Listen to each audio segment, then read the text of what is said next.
19th, 2019. And we'll start this morning with our chaplain prayer. So Gary, if you would like to come forward, please.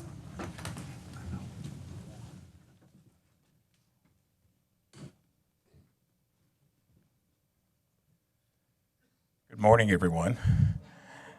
To our mayor, the Honorable Brenda Gunter, the esteemed members of the San Angelo City Council, and to all the officers that are here and all of the guests that are in the chamber, I am honored to be here. Let's pray.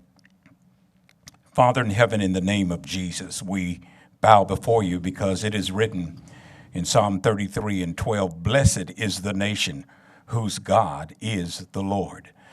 Father, you are our Lord, and we praise you and we thank you for this opportunity to come before your presence today. But before we begin the business of this city, we seek your face and your counsel for guidance, for wisdom, for knowledge and understanding, and the power and the ability to work together in a spirit of love and unity. We pray, Father, that you bless all of those that labor here in the city government. We pray for every organization and every company that's represented here today. And we ask for your wisdom to help us to be the people you would have us to be. These things we ask in Jesus' name and for your name's sake. Amen and amen. Amen. God bless you, Mayor. Thank you for remaining standing, and we will now have our pledges, and we have two Clatworthy brothers today, one from the 4th grade, Jace. Is it Jace or JC? Jace, come on up here. And then we have Robbie, right? Okay, well, you're going to join me in saying the pledges. So what we're going to do is we're going to turn this way. Our flag's up here. We're going to put our hands over our heart, and we're going to start. I pledge allegiance to the flag of the United States of America and to the republic for which it stands, one nation, under God, indivisible, with liberty and justice for all. Texas flag. I pledge allegiance to thee, Texas, one state, under God, one and indivisible. Thank you.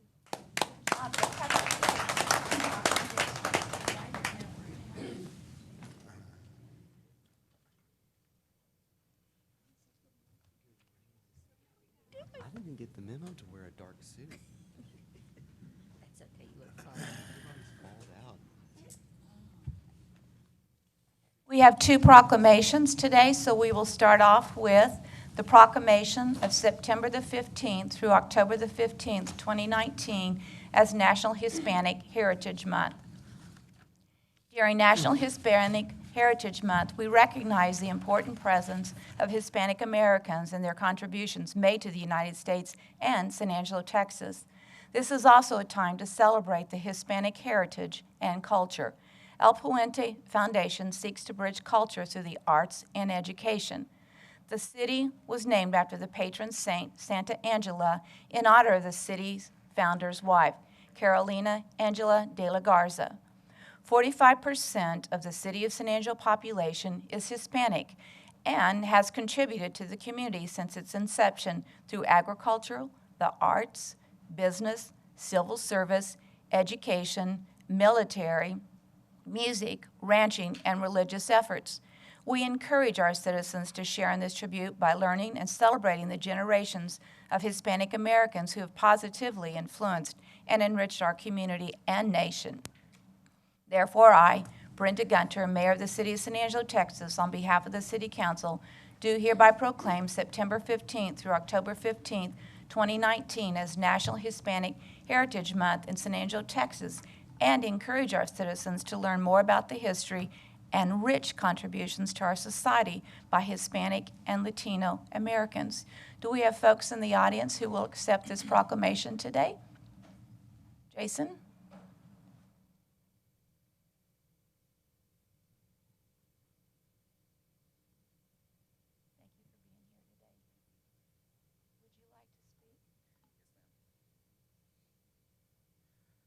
Good morning, all.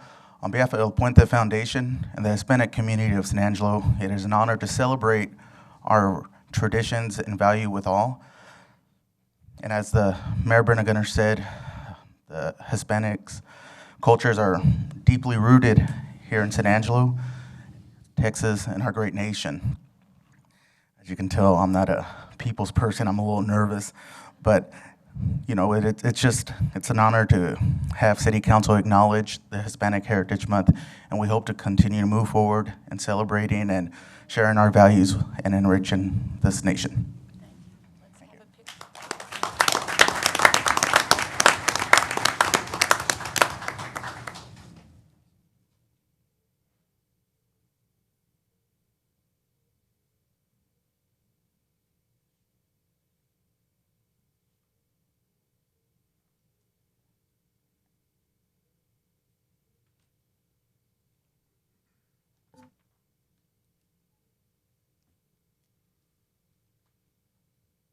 Our next proclamation is a proclamation of the City of Odessa as hashtag West Texas Strong.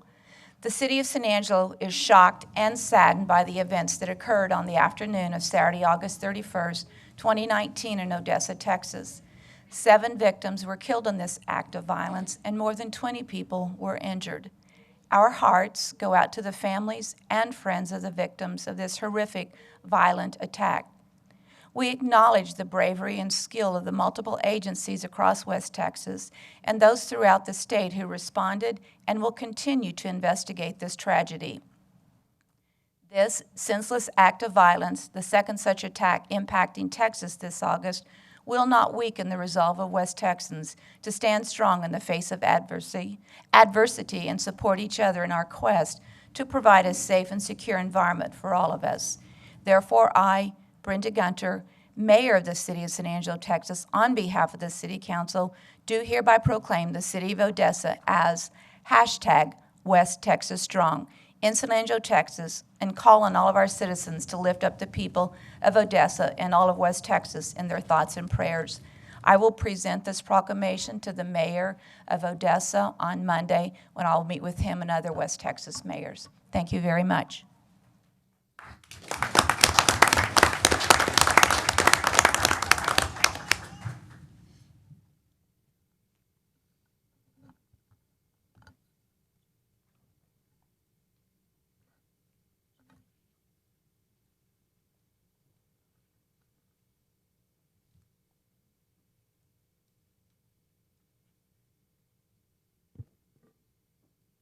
We will now open up the meeting for public comment.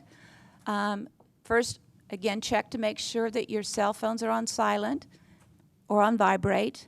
And as you come forward to make public comment, please state your name and address or your SMD area. Each citizen can speak just once per item unless asked to comment by council. The public comment will be for 3 minutes unless extended by council or translation services.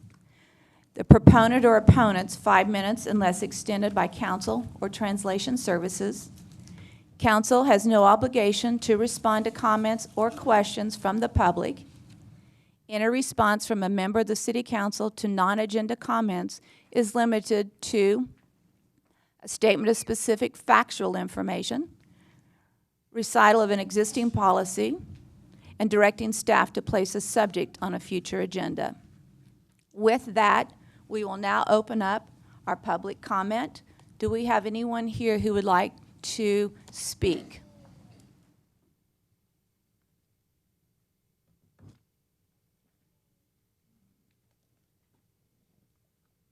Good morning, Council. Steve Hampton, District 6 area.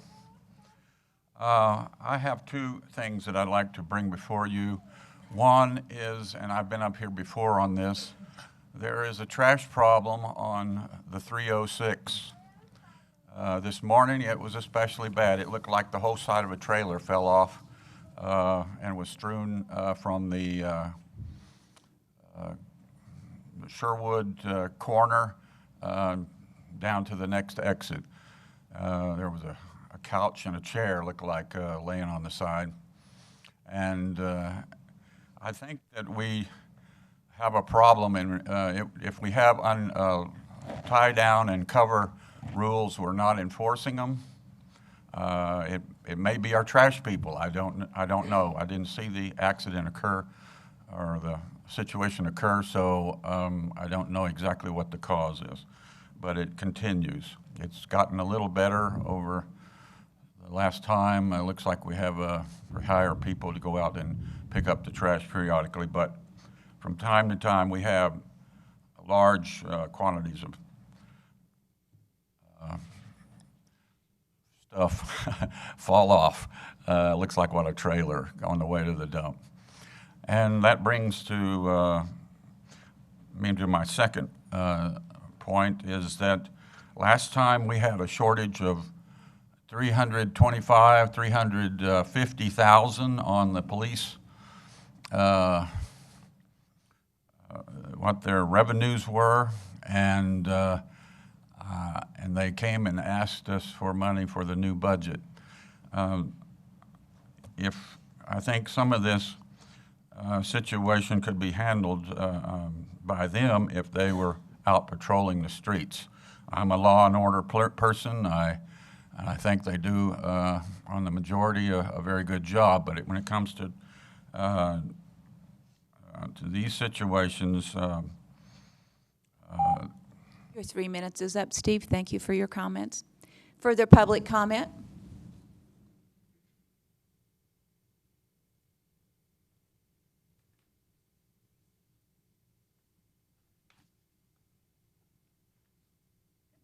Good morning. My name is Jatan Giese. I live at 2503 West Tuig. I'm a fourth generation here in San Angelo and have lived here my entire life. I'm here today to raise awareness on the ineffectiveness of what's being done for the citizens to provide animal population control and shelter for their lost pets. I'm here in an attempt to motivate the city to Could do you more. put the microphone a little closer to your mouth, please? Okay. Thank you.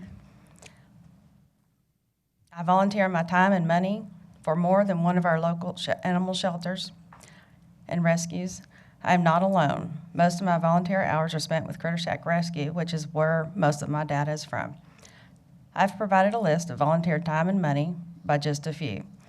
These are only the people that I personally spoke with and verified the donations. I did not collect or include data from Cassie's Rescue. Their rescue facility and operations are funded by a primary donor and other donations. When you look at the data that I'm providing, you will see that currently the city has received a benefit of $284,096 during the last year from just a few people. This should not be on the shoulders of just a few, especially when they are not the ones that are behaving irresponsibly and violating city ordinances. I do not know who would benefit from manipulating the shelter numbers that are reported to this council. Whether it is intentional or not, closing the shelter to animal intake for being full or disease containment does not allow an accurate depiction of our situation. If the shelter closes, regardless of the reason, the strays continue to wander, pets continue to escape, people continue to dump their pets, and puppies and kittens continue to be born. When numbers are presented to you, they only reflect the intake by the shelter and their adoptions and euthanasia. Is that 3? Yes, ma'am. Can you just find a closing point? I want, yes, with the dogs and the shelter intake numbers, they're referred to Critter Shack and Cassie's, and we're taking those on. And I want our shelter to be a no-kill shelter, but closing it and putting off to the shelters does not make it a no-kill shelter. Thank you very much. Thank you. Further public comment? With no further public comment, we will move on to our consent agenda. I am going to start with Tommy. Do you have an item you'd like to pull from consent agenda? No, ma'am. Tom? I want to pull I. Aye. Harry? G. D is pulled already. I was the wrong one. D is off the agenda, consent agenda, so cross it out. We will Mine, not. Brenda, Yes, sir. this has changed, yeah, since the I'm numbers sorry. from yesterday. I want to pull F, not I, F. F, okay.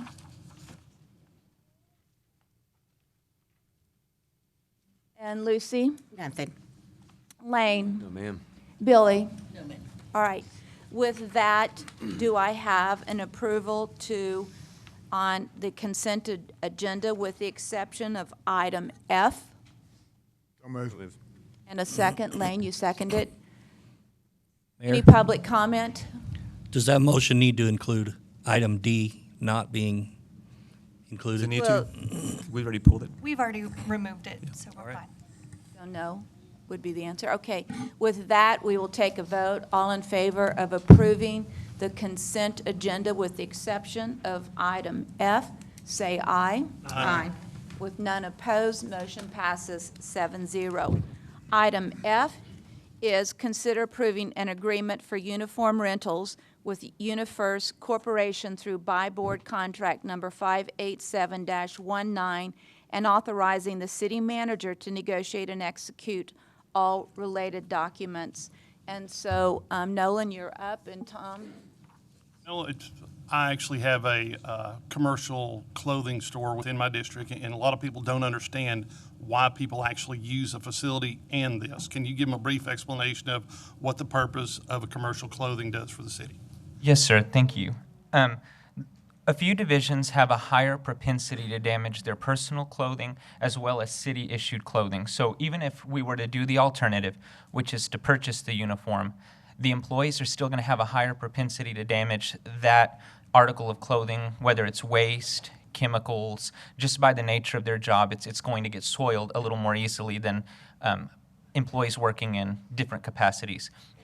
So because of that inclination, certain divisions like wastewater, water reclamation, street and bridge, fleet services, those divisions have actually opted to have their employees lease the uniforms at a low weekly cost. So the handout provided to you shows some of the price changes across all items that we use. We're seeing a price decrease. And the advantage of that to us is that rather than buying and having to account for different sizes of employees, especially in roles where turnover can be a little higher, it's difficult to stock sizing, storage, cleaning fees, so we can kind of bite down on some of that cost by doing a lease program. It's more cost effective. The average annual spend on the leasing program floats somewhere around $32,000. Departments budget for that during their annual budgeting process, and we're able to take that cost substantially lower than it would be if we were to provide a uniform allowance to those employees and then have to mitigate the costs of cleaning and laundering and stuff of that nature. Good. You want to make a motion then, Tom? Make a motion to approve as presented. Second. And a second by Harry. Any public comment? With no public comment, we will take a vote. All in favor, say aye. Aye. With none opposed, item F passes 7-0. With that, we will now move into the regular agenda. And on the regular agenda, comments regarding items on the regular agenda may be made by the public when each item is discussed as outlined above. Applicants, proponents, and appellants are accepted from the time limit above and instead must limit their remarks to less than 5 minutes.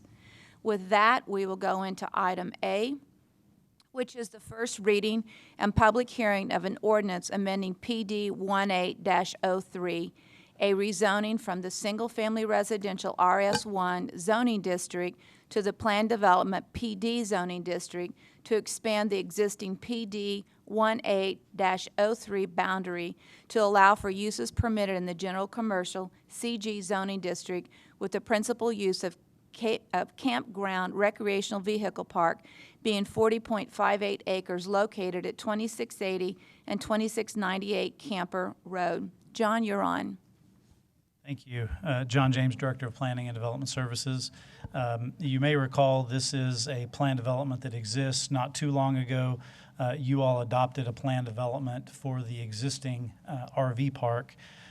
This is basically an expansion of that PD to include a new proposed expansion area of that RV park.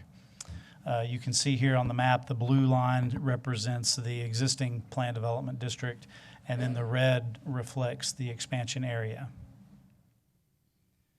The future land use plan for this area is open space, and the RV park and other recreational uses are considered consistent with that open space designation.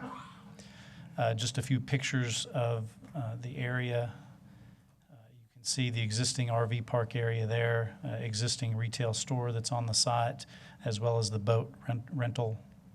All of those are included as part of the original PD. The expanded area is basically expanded for largely the expansion of the RV park itself. Again, it is right on the lake. This is the concept plan. You can see the proposed, initially they're proposing about 22 new RV spaces with the possible expansion of maybe 11 more in the future. They could expand into this area as well in some long-term future, but my understanding is they don't have any current plans for that. It also, as you can see, provides for boat parking, a possible restaurant up there at the north end, as well as some boat storage areas. There is a 200-foot setback from residential boundaries. I have a better map of that in just a minute. John, just for clarification, if you'd go back to that slide, the proposed spaces are right there adjacent to, and I would say off of Camper Road, right there across from the water. Is that accurate? Yes. So Camper Road comes in through like this, and then here's the water right there. Okay. And as far as you know, at this point, there's no plans for future expansion in that back section that is white on your map there. Well, there's not, but again, what you're approving would allow that. Okay. So knowing that, there's no immediate plans, but this PD would allow more than those 33 planned expansion spaces. Yes, Billy? Question, John, yes, that one. So right now, with this concept drawing, you're saying that the white space, we don't know of any plans. If we approve this, can we put conditional uses on that? Absolutely. The planned development district can have, and as you note in your background information, there are already conditions placed on development on this property. So yes, you can add additional restrictions or conditions.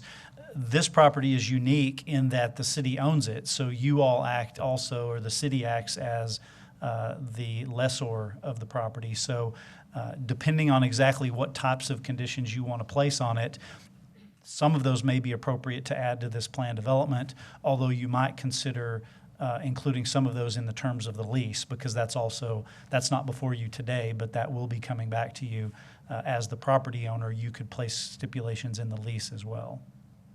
So I just want to make sure I'm clear, since we're going to be voting on this.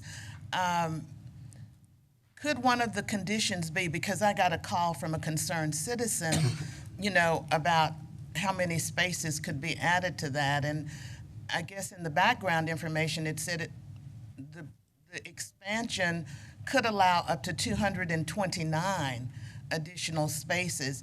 So could there be a condition put on by the city council or in the lease that RV parking could not expand into that white area, that it continued to be open space? And that's just a question. I'm not saying that's the condition I want. I'm just asking the question. Yes, you can place those types of conditions through the plan development. And I might defer to the applicant to talk about their future plans, or even maybe someone from the city side as well, maybe Carl or someone else might be able to speak to in terms of that land, as the city being the owner of that land, what the long-term plans might be. And I would like to hear that, Mayor, at some point when John finishes. Well, why don't we have the applicant come forward now, since the slide's up, and go ahead and add conversation to this?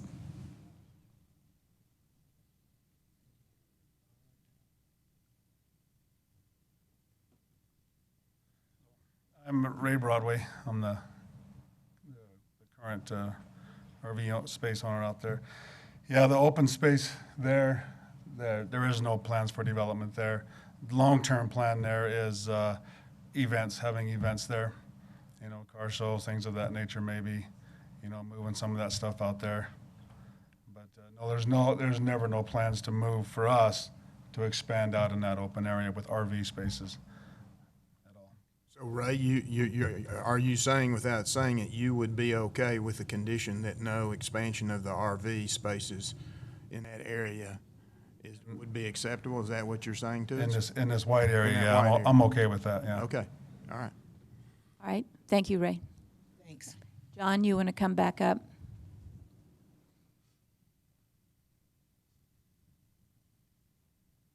I'm sorry, was that a question? No, it was, would you come back up? Oh, yes, okay. It really was a question. You can say no if you want to, John, but I don't think I'd do that. We'd all love to answer that one. And just a clarification, Carl pointed out that you all have already approved the authorization to negotiate the lease, so that's with city staff now. And so if there are additional restrictions that you would prefer to be in the lease versus the planned development, we would need that direction as well, since that won't be coming back to you. Go May I ahead, have Billy. Another question. John, so say we put a condition like that on that open area. If later, it changed the, ownership and somebody wanted to expand, would there be an opportunity to come back before the city council to get that condition removed? Absolutely. It would just be a PD amendment, just like we're doing today, expanding the boundary. We could come back with an alter. And we can a say change to that it. we want to leave it as it is with restriction on nothing being developed for RVs without council approval. And then you don't, you can limit it like that, make a motion accordingly.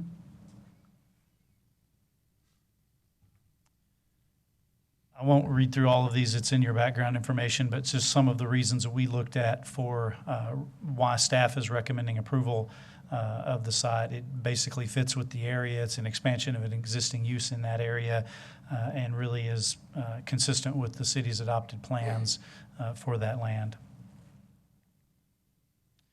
We did send out our notifications, the mailed notifications, and did not receive any in favor or in opposition, although there was some opposition expressed in the public hearing at the Planning Commission. There was no formal written opposition. As I said, staff does recommend approval, subject to that one condition, which is this is the recommendation from the Planning Commission. If you recall the concept plan that we just looked at, there was originally a caretaker's residence proposed for the property that was closer to those single-family homes. The Planning Commission recommended removing that, a natural buffer, and I'll show that on the map in just a second, and then removing a sandy beach area that was originally shown on that concept plan. So what comes to you is the changes recommended by the Planning Commission. Go back to that. Yep. So when it says removes the sandy beach area, explain that.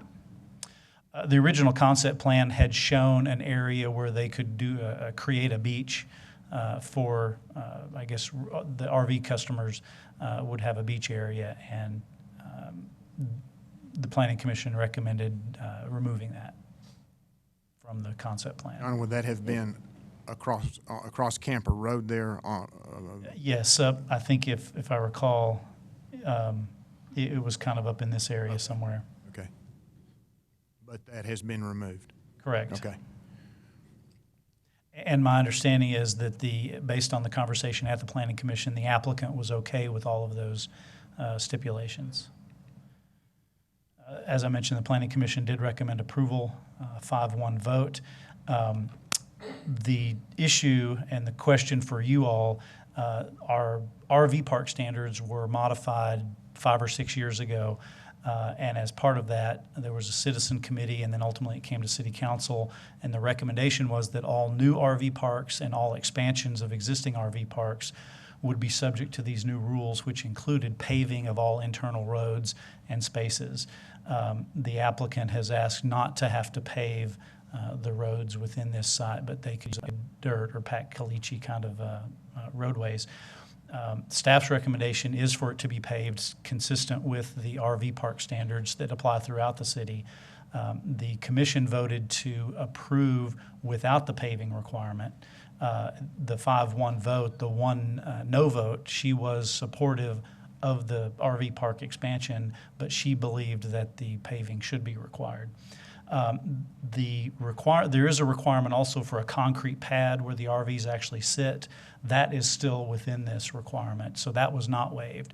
But what we're talking about is all of the access roads within the RV park to get to those concrete pad sites. What would be the additional cost of paving? I would defer that to the applicant to address what those costs might be. John, when we're Tommy, would you like to speak? thank you. Paving, what kind, are we talking two-course, or are we talking like when we require of a developer when putting in new streets? Yeah, two-course would work. There's a list in the ordinance of, it could be concrete, it could be asphalt, hot mix, like a street uses, or a two-course. So all of those would be acceptable. And so, in other words, it would not have to be to the full standard like you're building a city street. Well, council, I think we need to keep in mind, this is our property. So it's going to fall to us if something goes awry with the streets out there. It's on us, since we own the property. We own the property, but they're responsible for maintenance of the streets. So we're not responsible for the maintenance of those streets, whether they're paved, whether they're caliche, or whether they're dirt, right? At least for the terms of the lease. So Correct. Once the lease ends, it falls back to the city as the property. At some point in the future, we'll get it back. At some point. So, anyway. We hope not. We hope it's incredibly Yeah. successful and that it will be a property someone wants to continue to develop and grow for the citizens. And this is the last slide here. I mentioned the map. Right now, what the wording of the plan development is, these are the homes there on Sleepy Hollow. And from those homes, there's a buffer that nothing in the PD can happen within this 200-foot buffer. We had a question, so we showed a couple of different buffers. If we increase that to 350 or 500 feet, just to kind of show you what that would impact. One of the conditions that was recommended by the Planning Commission was this little finger of land could not have any development. So in effect, if you adopt the PD as recommended, that area where there could not be any development would look something like this. So none of this area could have any RV park or any other type of development, but they could develop, anywhere in the rest of this, as per the recommendation that comes to you. So if we approve it as presented, we're approving that little finger cannot be developed, as you just diagrammed. Correct. That's correct. So that's in the existing language. That's correct. John, I've been out there several times to look. And looking at Google Earth and then driving out there, since it's not accessible from a couple of spots because of being gated, do you know by chance that which would appear the darker in the photograph there appears to me to be mesquite, grown up with brush, mesquite, and so forth. Is that do you know, is that an accurate statement? I do not know. Perhaps the applicant or maybe Carl or someone could answer that. Because my point really being that is a visual buffer, if in fact, because it appears to me driving out there and looking and getting as close as possible and staying within the bounds of the public roads that are accessible, it appears to me that that's a buffer there that you cannot see across even the water there to even if the development were further back than what it's proposed to be. So, yes, I do know that there are some trees in that area that do create something of a visual buffer. I don't believe that was a stipulation that we added. Ray, would you like to come forward and talk about that? That's right. The Planning Commission did recommend leaving this area as natural to maintain that visual buffer between these residences and the RV park. okay. Yeah, this currently right here it's all trees. This one here, they keep mowed, but yeah, that's what you're talking about there.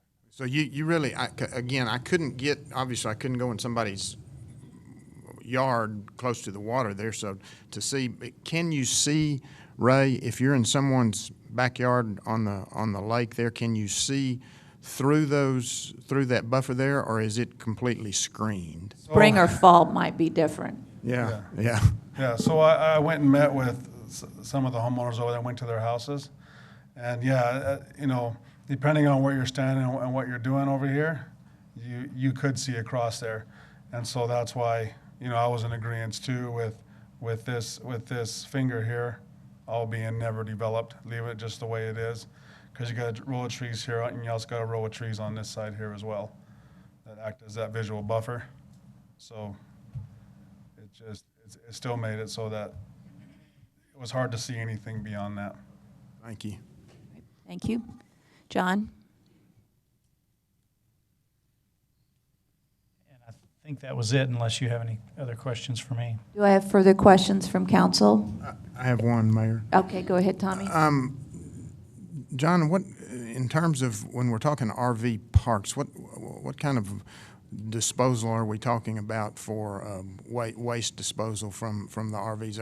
Are we talking a septic system? Are we talking any kind of, what are we talking about? I think I would defer to them on that. I do believe this is connected somehow to our sewer system.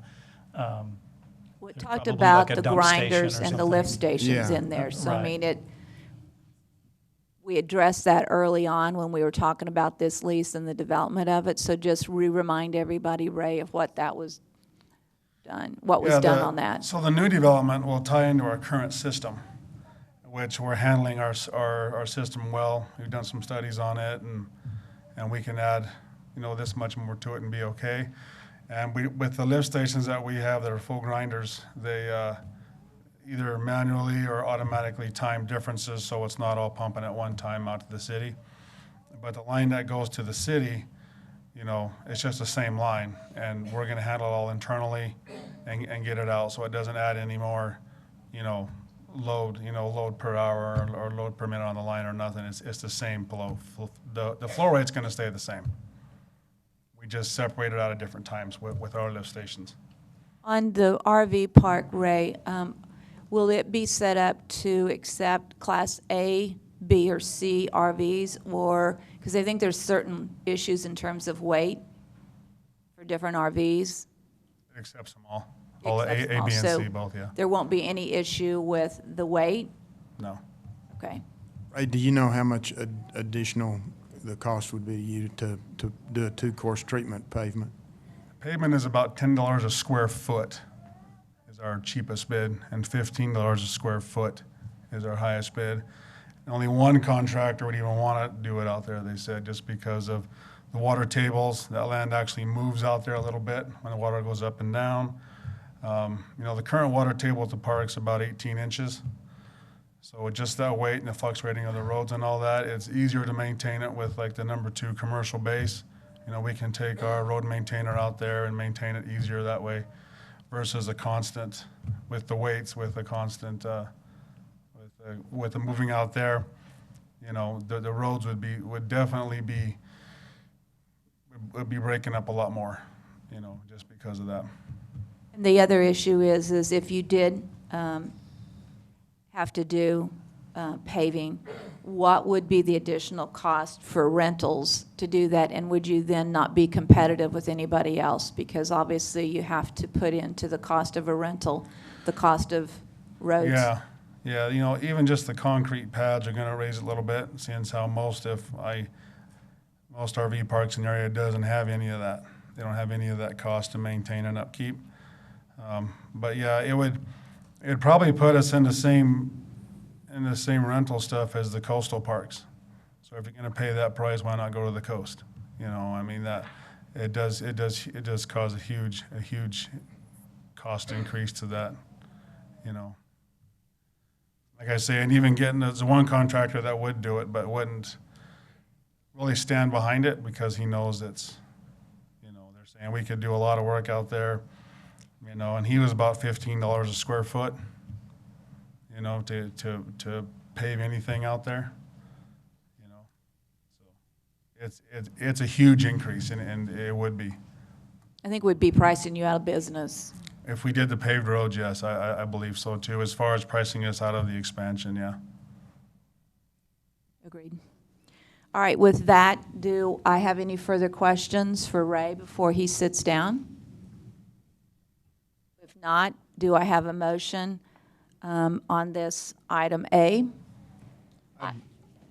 I move approval as presented by staff, the 200-foot buffer, and I would include in the language in the lease as well that anything has got to come back to council as we discussed earlier. Well, we need to also address the issue of paving, so I need the motion to say that we will not make him pave those streets. I would waive the paving after hearing the conversation here. Okay, so the motion is to do the 200 feet buffer and to not require pavement. Correct, and include in the lease the language that, it has to come back to council.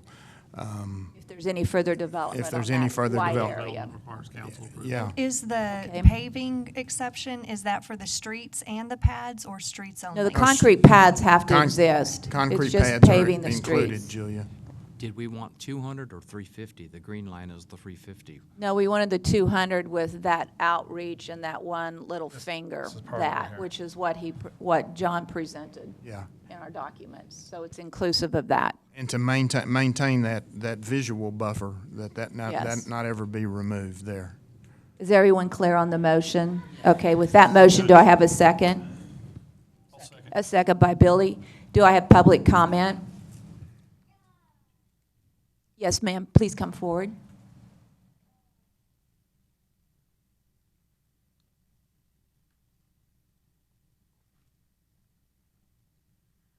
My name is June Bell. I live at 2654 Kings Road, which is this area over here. I was not aware of that. Apparently, the 6 people that were contacted about this, I'm a little bit further out than those 6 people. So all I have heard has just been rumors. This is the first time I've seen this plan.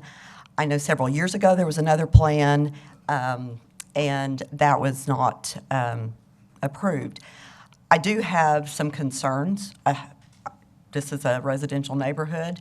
This road right here, it's not going to be paved, and there's houses there.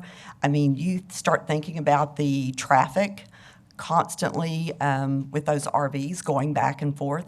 I understand, the conversation with, the roads not adding additional cost and pricing him out of business. However, like I said, it's my residential neighborhood. So, you got to think about, do you want to, it's not Bentwood, but, I really don't want a Caliche Road just down the street from me. It's Caliche now. Yes, and it's only been used during the boat races. But, this road would be opened up for, more use. Currently, he hasn't, I haven't seen the number of spaces that are already there. That park and the traffic down Fisherman's Road and in there, that's one way in. It's already very congested, and adding more spaces, is there a limit, to the number? I'm all for growth, but at some point in time, you've got to recognize, where you're at, what's going on there. Your 3 minutes is up. Thank you. Further public comment? With no further public comment, we will take a vote. All in favor of the motion, say aye.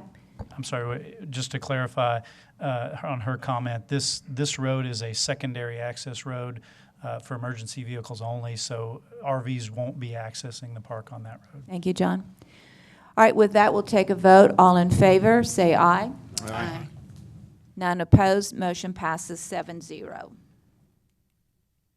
We will move on to item B, public hearing and consideration of a resolution approving a special use to allow an indoor multi-use recreational facility and related recreational activities, daycare, community outreach, community services, and educational programs on properties zoned single-family residential RS1 and two-family residential RS2 located at 810 and 811 Austin Street and 818 Kenwood Drive. John? Thank you. Again, John James, Director of Planning and Development Services. This is a church site You can see the location here off of Washington Drive. The River Terrace building is back here in the background, and then the remainder of the surrounding area is mostly residential. As you know, this is a church within a neighborhood, which is not uncommon. In this case, the church wants to lease a portion of their facility, in this case for a gymnastics business that would operate out of their gym. And that's really the crux of what we're talking about here is church services and related uses are allowed on the property because the church has an effective conditional use on the property. However, once they want to expand that to a commercial activity, that's what prompts the need for this special use and why it's before you today. The future land use plan for this area is neighborhood. You can see the zoning is a mix of RS1 and RS2, single family and two family dwellings. Actually, while I'm on this map, the River Terrace back across over here, although they are zoned for residential, they do have a special use on that property for the restaurant that operates on that property. Just a few pictures of the church campus. As you saw on the map, it does take up about a full block and a half of property in the area. Here's the gym in question, and then I think in this picture the gym is just off the screen, and you can see homes across Avenue D. This is looking across Kenwood Drive. So the point of this is that, as you can see, there are homes literally right across the street from the church facilities, basically in all directions. This is looking toward the River Terrace property. Staff did review this, and we are recommending approval. Service uses are not always appropriate within the neighborhood, and we do have some similar concerns shared with the neighbors on the impacts on the surrounding development. We think the special use can place conditions on the approval that would help minimize any of those impacts. The intensity of church uses on the property create some of the same potential issues that a business on the property would in terms of things like traffic. As you'll see from some of the public comment I expect we'll hear and what came out in the Planning Commission, the church uses of the property aren't as extensive in terms of time frame. Most things happen on Wednesdays or Sundays with some other things happening throughout the week. But what we're talking about here is a gymnastics facility that would pretty much be every weekday, pick up and drop off of kids, potential use as a daycare as well. And so that's some of the potential issues that could occur on this property. Again, one of the things, this last one I don't want to skip over, West Washington Drive is a major collector street, and so being a collector street and with the grid of streets in the area, it is designed, it's in an area that we think can handle the traffic as compared to if this was more sort of in the central part of a neighborhood away from any major streets. It might be more problematic, but given the large parking lot of the church and the multiple streets to get in and out, we think the traffic problems we think the streets can handle that traffic with less impact as it might otherwise. We did send out our notices. We received 1 in favor, 7 in opposition. You can see here on the map, a number of those were from River Terrace, but also from other properties in the area. There were some property owners who did not submit a formal written notice, but spoke yesterday at the Planning Commission meeting. I suspect some of those are here to speak as well. As I mentioned, staff does recommend approval with conditions. The Planning Commission discussed this quite a bit yesterday. There was a motion to deny, which failed because it got a 2-2 vote. We did have another commissioner that was present but had to abstain, and so there were only 4 voting members. So that resulted in a 2-2 vote. There was some discussion of tabling it to allow the church and the potential business owner and the neighbors to get together and see if they could work some things out. That motion to table failed for a lack of a second. So formally what comes to you is no recommendation from the Planning Commission. And so there's, because of the 2-2 vote, it was not an approval or a denial. We do have some recommended conditions, including shielded lighting, limits on hours of operation. I will point out that based on the conversation yesterday, the applicant, and given the proposed business on the location, they were okay with these numbers being 8 a.m. to 8 p.m. instead of the 6 to 11 p.m. So that's something you may want to keep in mind. Those hours of operation were one potential concern from the neighbors. No illuminated signage after hours, so that any illuminated signs, if they have them, would not negatively impact the neighbors. New signs must comply with sign standards for a non-residential use in a residential district. So basically the same as what a church would be allowed, which aren't as big and as large as a normal commercial business might be able to have. It also allows the city to inspect the site to make sure that they're compliant with any relevant standards. That's the overview. I'd be happy to answer any questions. Do I have any questions from council? I do. Lane? I'm okay with the 8 a.m. to 8 p.m. I think that's a good recommendation, but I think I have two questions for the applicants themselves. One would be for a traffic impact. I know that the tumbleweeds currently are over off of A&M at the old school, and about how many cars, how many students they see daily that way. And also, one of the oppositions mentions about outdoor playground during those times. Are these facilities going to be mainly indoors for the gym itself? Or does the church already have a playground?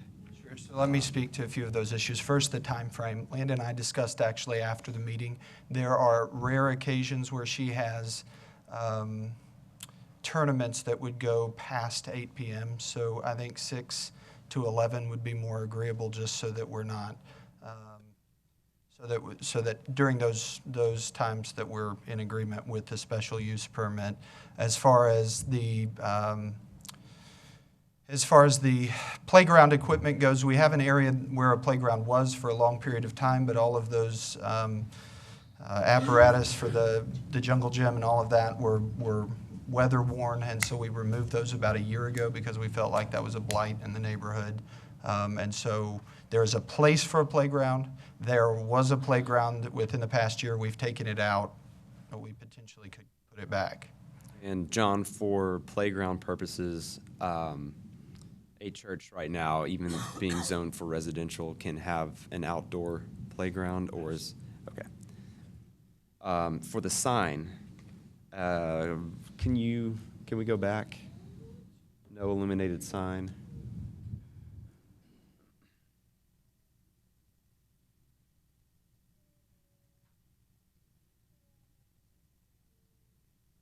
No illuminated signage between 8P and 6A. Can we strike that to say no illuminated signs at all in that area, just to prevent any? The only question I would have is the church currently has an illuminated sign, so would that be okay? It does. Okay. It would grandfather in. So it would grandfather in, okay. No additional illuminated signs, okay. Just so you know, that would make it more restrictive than what the church could do today. But again, you do have the ability to do that through the special use. Okay. That's all the questions I have for the moment. Okay, Lane? As Yes, far go as ahead. traffic goes, how many cars? How many parking spaces do you have? Currently, we have like 24 parking spaces at the gym now, and then there's a little circle drive we also use, and I think there were 9 vehicles over there. So 33. Under 40 probably, for sure. Okay. You mentioned tournaments. Is that during the week? For a gymnastics meet, that would be one time a year. One time a year? On a Saturday. On a Saturday, okay. Any further questions from council? Harry? 1 second, Lucy, I'll get you. Harry? From my perspective, I want to know before we take a vote one way or the other, can we actually vote to send this back to the Planning Commission? I don't think you're going to get anywhere on that. I think it comes to here because they can't come to a conclusion. But John, go ahead. Yeah, excuse me, sorry. Yes, you could send it back to them for further deliberation, Or you all could do what they tried to do but didn't have enough votes to accomplish, was tabling it to allow the neighbors to work with the Because there's 7 of applicants. us, we probably make a decision one way or the other. Well, and it was unfortunate that there were only 4 planning commissioners that were able to vote. Had it been a more full body, that they might have come to some resolution. Lucy? I just wanted to ask, how many children do you propose to have in this program? The whole gymnastics program, we have a little over 300. 300? Yes, ma'am. Per class, how many would you have per class? With our younger students, we have like 6 in a class, and the older kids are 8 in a class. The team is there, and generally there's about 20. So at one time, we might have, 35 students out in the gym at a time, and about 5 coaches. Okay. All right, with that, do I have a motion? I have one more question. Go ahead, Tommy. For John, I guess, or maybe Teresa or Julia, or all of them. Does this require a supermajority vote due to the opposition? They're calculating that number right now. If it's Okay. 20%, Okay. then it will, but. Yeah, it does require it if it's a 20% or more of the surrounding properties. So it requires a supermajority And that for would be a approval. 3/4 majority, but we're calculating that right now, so we can let you know if that's triggered. So since we're kind of having to do the job of what Planning Commission it was supposed to do yesterday, given the circumstances, can we go ahead and listen to the public? Well, let's have a motion and a second, then we'll open it up for public comment. Okay.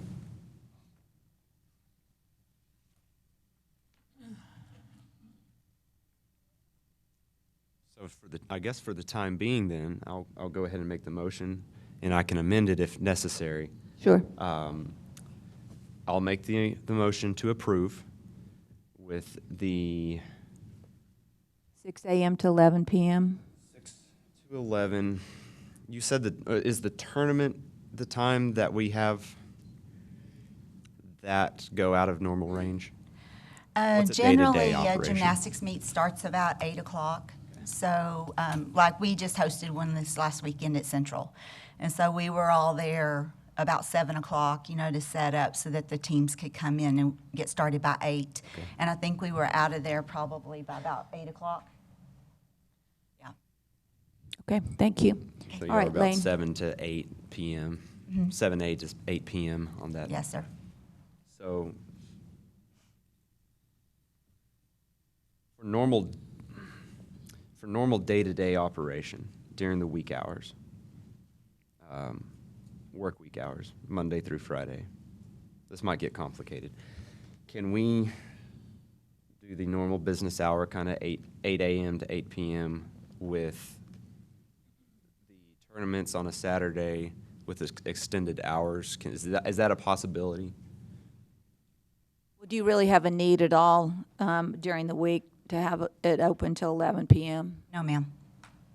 Our classes generally end around 8 o'clock. Because you've got school kids who've got Yes, to go to ma'am. classes, Mhm. so kind of limits the hour that they Right. would be in class. So Monday through Friday hours, 8 A to 8 P. Saturday hours from 7 to, can we do 9? That would. Is it extended yes, a little yeah, bit? Oh, yeah. That would, we could get everything in there. So I'll make the motion to approve with those exceptions of the hours, Monday through Friday, 8 A to 8 P. Weekend hours of 7 A to 9 P. No additional illuminated signs, except for church uses, not commercial uses. Well, their current signage. There's current signage, but if the church already has the ability to have an illuminated sign, no illuminated signs for the commercial use of what we're voting on today. They'd have to apply for a new sign. Correct. Because currently, they have illuminated signs, so if they want to put up a new sign, they'd have to come to get it. You can put it in the motion to Right, say John, no you were more. saying that they're already able to they can apply for it and get a sign. the church itself. That's right. Okay. Subject to limitations because it's in a residential area, but yes. And I don't think I have any problems with the traffic impact with the parking lot that y'all have, so I would make that motion. Okay. All right, there's a motion. Is there a second? I'll second. Second by Tom. Do we have any public comment? One thing, Lane, Landa just told me with the daycare, it might be more advantageous to have the opening time 7 o'clock because of drop-off for kids as they go forward with that particular program, if that makes sense. Versus 8 a.m.? Versus 8 a.m. Okay. Okay. This may take just do a that. few more than 3 or 5 minutes, whatever I'm allotted, but I've worked about 60 hours on this over the past 6 weeks, so I'd appreciate just a little bit of latitude. And being raked over the coals yesterday, want to address 4 issues. One with our neighbors. During the meeting yesterday, several issues were raised by our neighbors, most of which I feel predate my time in leading our church. And without getting into those issues, I would just say that I've tried to work on abating their concerns over the past 3 years of my pastorate, and I genuinely want to be a good neighbor as we move forward. But maybe more than explaining all of those things, I can just offer my sincere and humble apology to anyone who has been inconvenienced by our congregation. If any one of our neighbors today wants to meet after this meeting and discuss whatever frustrations they have with our church, I would certainly be glad to do that, and I'm hopeful that we can work on those issues going forward. Secondly, another issue that was raised yesterday was the potential of decreasing property values by allowing a business into our neighborhood, and I understand the concern about property values, but I would just offer this as a explanation that I don't know that I have to give, but might be helpful. In a good faith effort, we have passed a resolution as a church that says the proceeds, this is the exact resolution in part, the proceeds of the lease minus expenses related to the respective building will be used to pay down the capital debt of the church. When the capital debt has been satisfied, proceeds will be used in maintenance and improvement of church property. This is important to note because our desire is to maintain our property in a way that would not have adverse effects on property values in our neighborhood. But without the capital from the lease, the facilities will likely fall into disrepair, and the fear of blight and loss of property value will actually be realized. Third, and I really didn't want to get into this, but yesterday it was continually brought up during the Planning Commission. I was castigated by one of the commissioners, Mr. Conley Brooks. He took issue with the fact that the church doesn't pay personal property tax. And he's certainly entitled to that opinion, and in part I share his opinion. I don't think that churches should pursue endless business ventures that are at best tangential to ministry. However, if a church already owns and has available real estate that could be leased to others and consequently help the church maintain its place of worship, then it shouldn't be penalized for doing so. In fact, that's what the courts have upheld churches are able to do time and time and time again. And that brings me to my final issue, and I think this issue is one that I care most about.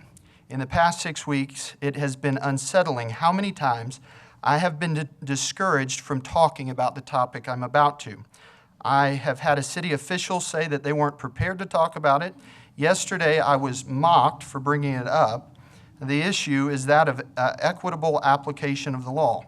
And there's something altogether unsettling about having people that work in the city tell you that you don't want to get into the law. That is why we're all here today. In 2001, the federal government passed the Religious Land Use and Institutionalized Persons Act. The legislation is important because it guarantees that municipal governments equally apply their zoning law. Since then, numerous appellate divisions at the federal level have enshrined this law and clarified its application. One decision in particular, Third Church of Christ Scientists versus the City of New York, is about a church that leased out its facility through the week to a catering company. The city subsequently revoked an occupancy permit because the neighbors didn't like it. However, it was found that the city had granted similar permits to secular organizations, and the appellate court held that it was unlawful and was subsequently in further appellate decisions upheld. You can't set one standard for the church and another for the secular world. So the question is, does this law apply here? Well, one, the River Terrace, where most of our opposition is coming from, has brought up impact of traffic, and yet the River Terrace itself often has traffic that creeps into our streets. It's troubling to me that at times we've even had overflow into our parking lots from River Terrace, and yet those in opposition list this as a reason to deny us of this use permit. There's some concern about allowing a business into the neighborhood, and yet River Terrace itself has been granted the very same special use permit that we are applying for today. Letting businesses into our neighborhood seems to be a question we've already answered. You wrap it up. Yes. And then finally, the daycare issue about traffic flow. There's many daycares in our area. Let me just say this in closing. My greatest concern is not whether we get a permit today. I do care deeply about that decision, but I have to tell you that there's something more important. My oldest son, who led us in the Pledge of Allegiance today, is with me. And we recently returned from a trip from Washington, D.C. We spent a week reflecting over our freedoms. I taught my son about how in America we treat each other with equity under the law, how we might not all agree religiously, but we can agree that every person has the right to use their giftings and property in accordance with their own convictions as long as it doesn't infringe upon the rights of others. Thank you very much. We are not asking to infringe on the rights of anyone else. Thank you, Jay. All right, I we have have a a motion. for the- We have a second. We're having public comment. Do you have a I question do for have a him? question about the statement for the personal property tax. I know that the church is exempt, the schools are exempt. They are currently in a school, so does the business, whether they're in a school gym or a church gym, are they paying business tax? So my understanding, there's a lot of tax law, and I'm not a tax lawyer, so there's that. But my understanding from the Tom Green County Appraisal District is that, and this has been decided in many cases, if the church uses the proceeds to fund the continuation of improvements to the property, then that income and that property is not taxed. Once we start using the income for something other than keeping the property up, then the tax question gets raised again. Does that make sense? And I would like to Thank encourage you. council to not consider whether or not this is a tax-free organization when making this decision. That's really not the purpose of what we're talking about today. I mean, we wouldn't talk about that in any other context, so it's really not relevant today. And also, I think you need to consider the actual use that's going on here. The law that he's referring to, there are protections. RLUIPA is what it's referred to commonly, is a federal statute that does limit a city's ability to regulate churches in some instances, but the instances are where you're imposing a substantial burden on religious exercise. So if we were saying you can't have a church in a certain area at all, or we can't have churches in the city of San Angelo, that's where that would come into effect. If it treating religious uses worse than secular assemblies, so that's an apple-to-apple comparison. I'm not sure whether or not, and he's going to disagree completely with this, but I'm not sure whether or not having a restaurant and having a gymnastics facility is apple to apple. That's for you to decide. Whether we're discriminating on the basis of religion, whether we're totally excluding religion, or whether we're placing unreasonable limits on where to locate. This is very similar. This circumstance is, we had a request recently as a city to have a recreation program that was for profit in a city facility. So although the city facility, as a city, we were able to have that particular activity in our facility, if we were hosting it, when you bring in that commercial enterprise component, that's when you have to evaluate it based on that commercial enterprise. We can't stop this church from leasing their property. However, once they lease their property, we can look at the use of that property and determine whether or not it still meets the protections of that act. First, to get there, they have to show, is the land use regulated? Well, yes, this is a land use regulation that we're trying to impose, but the second is the use in question a religious exercise. And I think that's where the dispute lies. Is leasing your property to a gymnastics gym a religious exercise and an exercise of religion, or is that a commercial enterprise? And really, the proponent in this is not the church, but it is the person who wants to have that gym. And our job today is not to get into the determinations of those issues that you've just raised. So I don't want to drag this conversation out because we can't change any of those things that you've just said. I have a question kind Yes, of relevant to Blaine. that, though. How do Mother's Day outs that are at churches, where do they fall? I guess John can probably answer that better than me, but I know a lot of the Remembrance Day outs that my children have attended have a religious component to them, and they are operated by the church. And that's the distinction, is if it's a function that is operated by the church, by church employees or volunteers, then it's a church function, and that's a typical church function.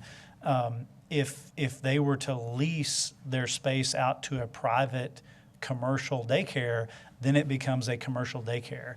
And so would the not- daycare that's here, are we doing a religious component to it, or is it part of the commercial tumbleweeds? Well, in my mind, the distinction is less about having a religious component versus is it being run and operated by the church versus is there a third-party commercial for-profit enterprise that's running it? And that's the distinction. Is that what we're doing? Is that what we're discussing today? That's for what that? this would allow. If the church wanted to operate a daycare through the church, they could do that. Could do it. But in this case, the potential is a third-party commercial private daycare operating there. That's what they would need the special use for. One other thing I'd like to say, this is a highly litigated area. I mean, when you tell churches if they can't do something, not all the time, but frequently, you'll find case law that comes out of that, but it's almost always where you're excluding a religious practice.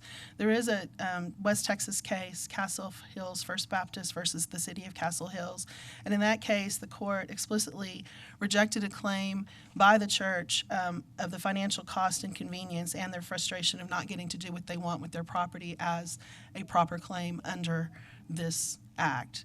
So you have to look at it in terms of what it does protect as well as what it doesn't protect. There's a number of cases that say we can apply different zoning to religious institutions. It's just when we're doing that in such a manner that it prohibits the exercise of religion that it becomes a problem. Okay. Do I have further public comment?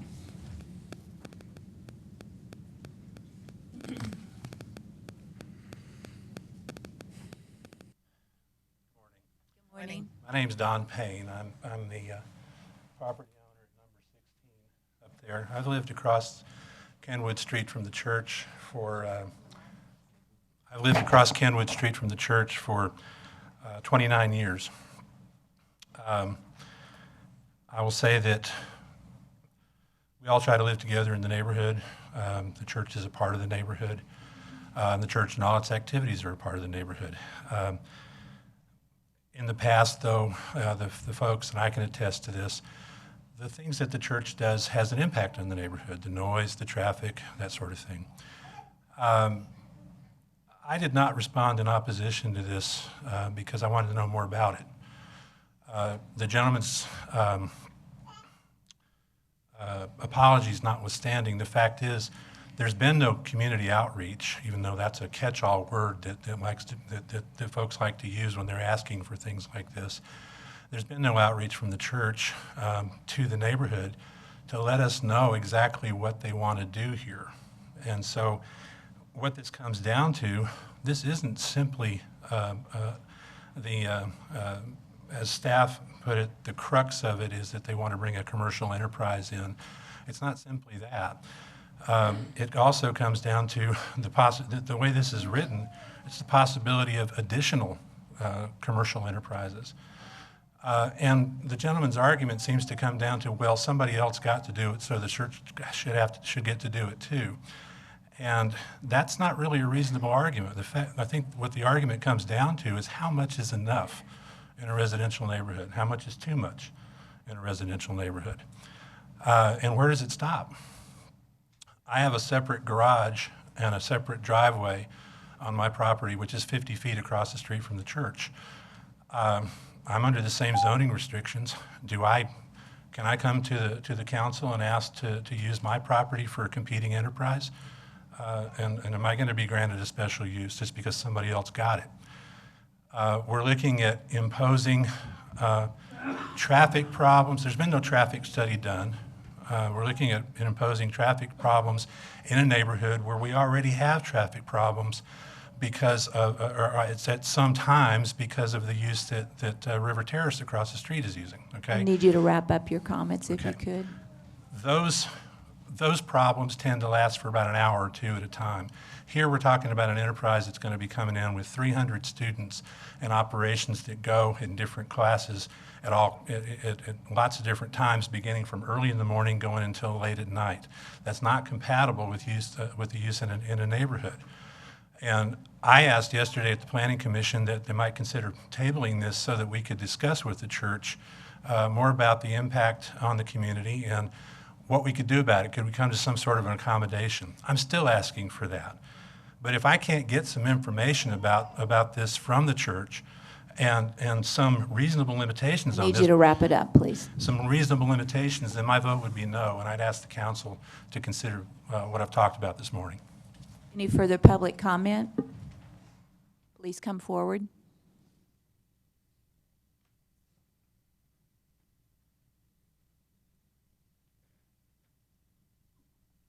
Hi, my name is Joyce McLaughlin, and I own the property that's right next door to Don.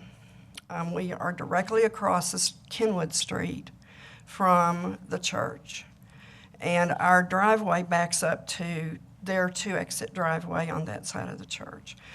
That house has been in our family since it was built in 1928. We have seen that neighborhood go from residential to many blocks of the church, to including the River Terrace, and we've all lived with it at that time. We also lived across the street for a while on Washington Drive. I didn't send in an opposition letter because I thought the Planning Commission, we would have a chance to find out what was going on. It was unclear from the wording that we got in the letter from the Planning Commission what kind of use was going to be made of the property, but in my mind, this drops a commercial enterprise smack in the middle of our residential neighborhood that you would not do, that you would not approve otherwise, because it's commercial. This is a residential neighborhood. If they could do this 2 blocks down by buying some houses, you wouldn't have to approve this, and it is not conducive to sustaining a good residential flow. People walk around there all the time. They walk down to the park. And I just feel like this was rushed. We have not had an opportunity to work with the church on it. And living directly across from the facility, if it's going to have kids, daycare, basically 8 to 8, 7 to 6, whatever those, that's all day long. That's quantitatively and qualitatively different from what the church does on Sundays, maybe on Wednesday nights when they're there for a while, or what the River Terrace does, and we would be in opposition unless there's some way to change the accommodations. Thank you very much. Thank you. Further public comment?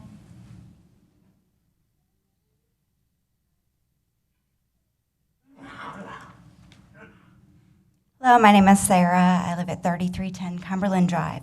And my daughter is a gymnast at Texas Tumbleweeds. In our current location, we are already in a residential area, and we have a much smaller parking lot than what would be available to us at the church, and we do not have a traffic issue. Yes, occasionally we have to wait a moment while a car pulls out of the parking lot while somebody else is coming in. But it's not an issue, and it's one in which the drivers all there understand the situation and work together. It's not impacted the neighborhood as far as I can tell. In addition, the building already exists with a large parking lot and a gym facility inside. To me, that says that the intention was always to have a large facility in that location. What we're proposing would not increase traffic all day long, as the residents have stated. The daycare would be operational, but people are not picking up and dropping off children all day. It would happen in the morning and in the evenings after work. Additionally, the 300 students that take gymnastics are not all showing up at the same time. As Linda already stated, we're talking about less than 40 students at any given time, spread out throughout the week, throughout multiple sessions through the day. So we're not talking about a huge influx of traffic coming in all at once. Our gymnasts are working very hard, and all of them are hoping to feed up into the central program, which is competitive at state every year. But yet we travel to multiple gyms throughout the state, and oftentimes we are left understanding that our facilities are well below what the standards are for many of the gymnasts in our area. This would allow our gymnasts to work at a facility that provides them with the space and the facility to really hone their craft and become the class gymnast that our city has come to expect from its gymnasts. So I would ask the council to approve this resolution so that we can move forward and improve all areas. Thank you. Further public comment?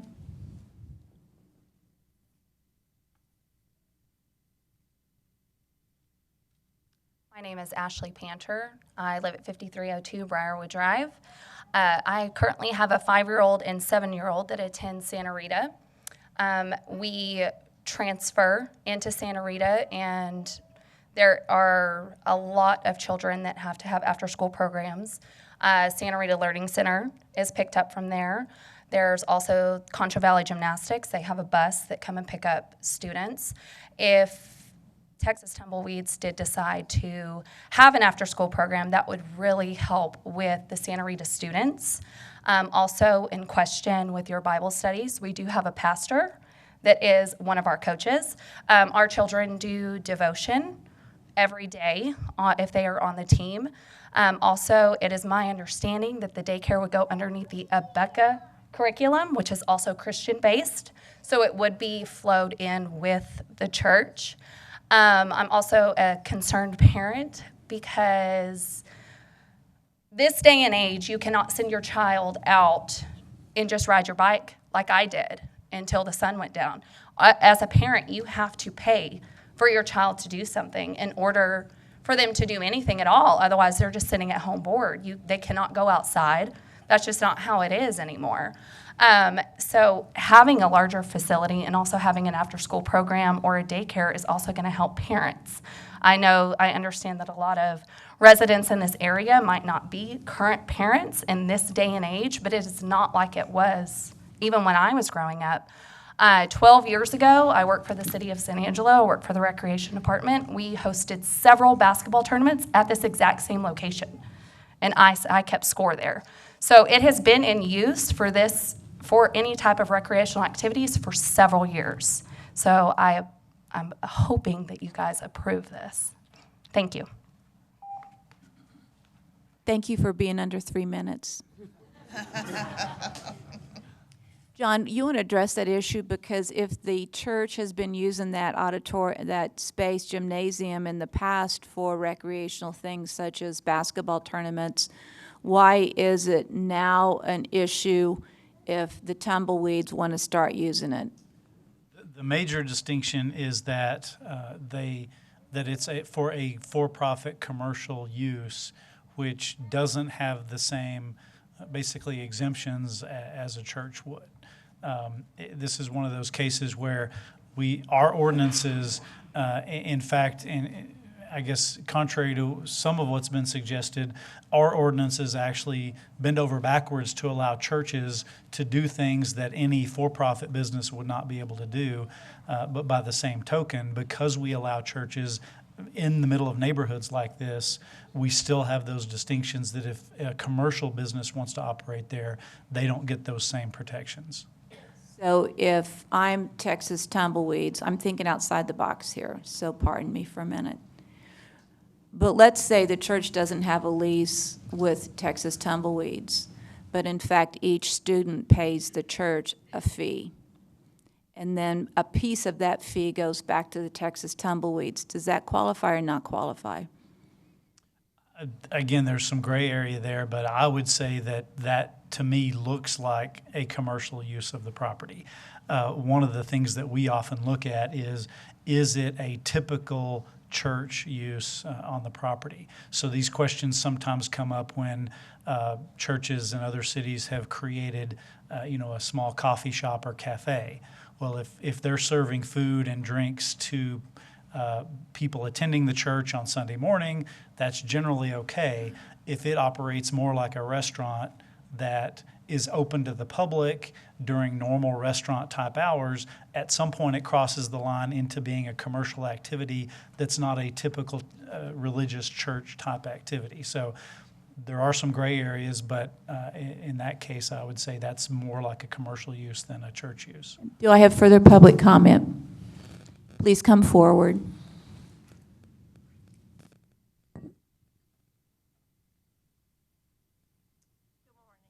Good morning. If you'll just pull the microphone a little bit closer and go ahead and tell us your name and My where you name live. is Paula McClure. I live at 1500 Shafter. I understand their concerns. I live by Mr. T's and the gingerbread house. So I feel. But what our church is offering is a building and a parking lot that will handle this extra traffic that's coming in. We have asked to be led in the right direction. This particular company that wants to come in is a Christian company, which works hand in hand with what we need and what she needs. I think the biggest concern is the residents, and I understand. But I think if you look, we have ample parking. They will not be outside. We don't have the play stuff, or they will be contained inside. And the children are there, not all 300, they're there through the day. When my child was 40 years old, my child went to nursery or daycare there. So there has been other traffic there through the years that I know they're saying it's not there now, but it has been there in the past because my children went there. And it didn't seem to be an issue then. So, thank you. Thank you, Paula. Further public comment?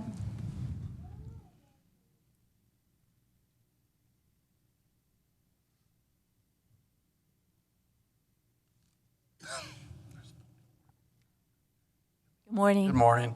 Russell Smith, retired police chief and member of Life Point Baptist Church.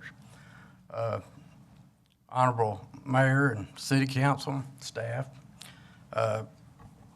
I'd just like to say that we have no intent. We didn't enter into this to hurt any of the neighbors. In fact, we're trying to solve our debt issue. And this was like an answer to prayer. So that's kind of where we're at. We didn't mean for this to be negative. The doors do open away from Kenwood that go into the gym. And I'm very aware of Landa because my daughter did this. But we did not mean to hurt anybody. We're just trying to do a positive thing for the church and be good stewards. Russell, thank you. Do I have any additional public comment today?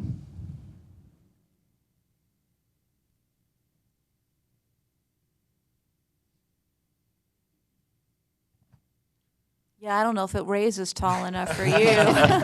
Sorry, you're going to have to bend down. That's all right. Good morning, Madam Mayor. Good morning, council members. My name is Constantine Noddy. I live on Foster Road and Sunset Drive. I've been here with my family for about 3 years now. We've been Life Point Baptist Church members for the majority of that time. And I understand the concerns with congestion. I understand the concerns of increased traffic on Kenwood Drive. I have two things about that. The current location of where Texas Tumbleweeds is now, if that parking lot is full, it requires, so say my wife wants to take one of our 3 children to the Mom and Me class on a Friday. If that parking lot's full, it forces them to park on the side of the street. And then she's required to get children out of a minivan on the side of a street that receives a considerable amount of traffic. Proposed location at the church. I understand the concern with Kenwood Drive, though that road only connects to the parking lot, so anybody that is dropping off would actually not be driving on Kenwood Drive. Is it possible to go back in a picture to the front of the John, gym? would you change or somebody? That one right there. One more. So this front area of the gym was actually where the drop-off would occur. It's in the middle of the property, and the parking lot actually butts up against it. So anybody dropping off their children would be, one, protected from the road. They wouldn't have to be doing any street parking or anything like that, because the parking lot holds about 30 parking spaces, if I counted correctly last night. And anybody that's doing a drop-off is actually going to be off the street, not causing any congestion. I looked at a little bit of research for local businesses in the area. There's, like it was mentioned earlier, there is 2 daycares down the street. There's also a deli. The deli has about 14 parking spaces, and after that, it goes to street parking, and those daycares have no parking spaces. They're all street drop-off. So if the concern is increased congestion, there is already that there. That sounded like a quick 3-minute. Let's start that timer again. So that wasn't 3 minutes. Oh. So that congestion is already there on a main road. There would be no congestion from drop-off since it would already be in a parking lot that exists. It's not going to be on the main road. There shouldn't be any actual road parking.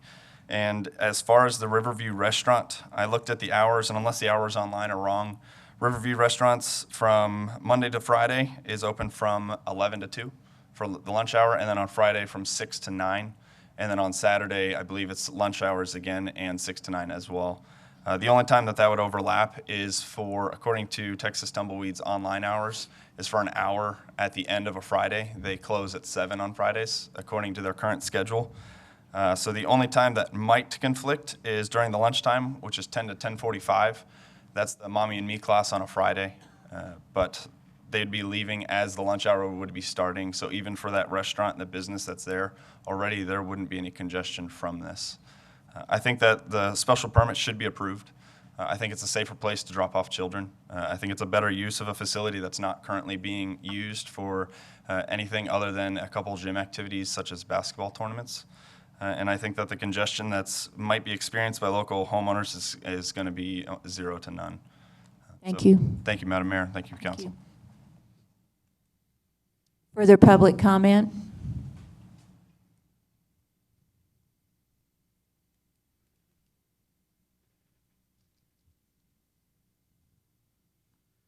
My name is Braxton Gilbert. I live at 3523 South Oxford. Good morning. Good morning. Good morning, friends and neighbors. And first off, I would like to apologize if we have failed to adequately notify and inform you of what we will be doing and hoping to do as a facility. Our heart in this is not to become a commercial mogul. Our heart in this is not to build an empire. Our heart in this is to steward a facility that we currently have. As a city, we have a lot of facilities, and we know what it means to be stewards of what we have been entrusted and given.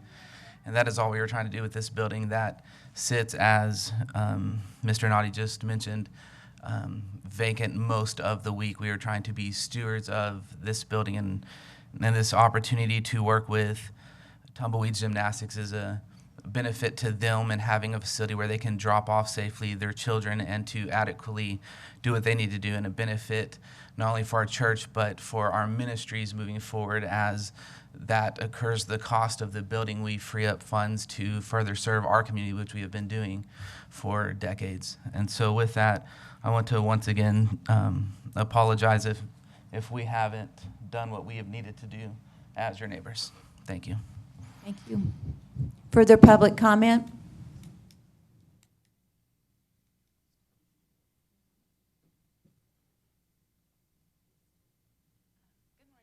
Good morning. I'm Tia Landon. I live at 4910. Get closer to the microphone, please. 4910 Royal Oak. I've been a member of Life Point Baptist Church for about 6 years now. And my son, 3-year-old son Corbin, goes to Texas Tumbleweeds gymnastics for the past year and a half. And when Jay and Sarah approached me about this idea, I just got excited that my son gets to worship the Lord in one building and then go across and do gymnastics, and just what a familiar place that would be. And I know our church's intentions are true and pure, that we just want to help Texas Tumbleweeds out. And, you know, our intentions are not to profit, not to grow the neighborhood, to be, you know, traffic and crazy and all those kind of concerns. And I understand those concerns, but the building that Texas Tumbleweeds is in now has just, it's crowded. The kids need more space. the parking situation, it's a very small parking lot, and this parking lot you see here is more than enough spaces to handle what we'll require. Thank you. Thank you very much. Do I have further public comment? I'll count to 3. If you don't come up before I get to 3, the time is up. So 1.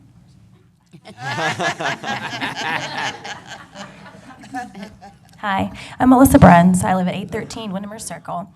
My daughter's on team at Texas Tumbleweeds, and I wanted to speak to, they said that it was a blessing for them and answer to prayers, and we feel the same. Absolutely the same. I am nervous. But Don't be nervous. We're not horrible. I promise you. Won't bite. Take a deep breath. Just take a deep breath. I also wanted to speak to the safety of this facility, and that's why. My daughter got injured pretty badly in the parking lot, the current parking lot that we have, and it's because it goes into a dead end. There's nowhere for our kids to go. It's extremely full, and we need the extra space. This isn't a situation like that at all, and so I believe that there will be no further incidents, anything like what happened to my child, if we have something like this. And so it's so much more safe. It's such a better facility. It helps them. It helps us. It's a win all around. And it's very, very sad that there's been issues in the past with the neighborhood and the residents that live close. Unfortunately, that's been a problem for them for some time. We don't want to be that. We want to be nothing but a blessing to the community. Thank you very much for your comments. We're glad you came forward. I'm going to start a countdown again, so come on.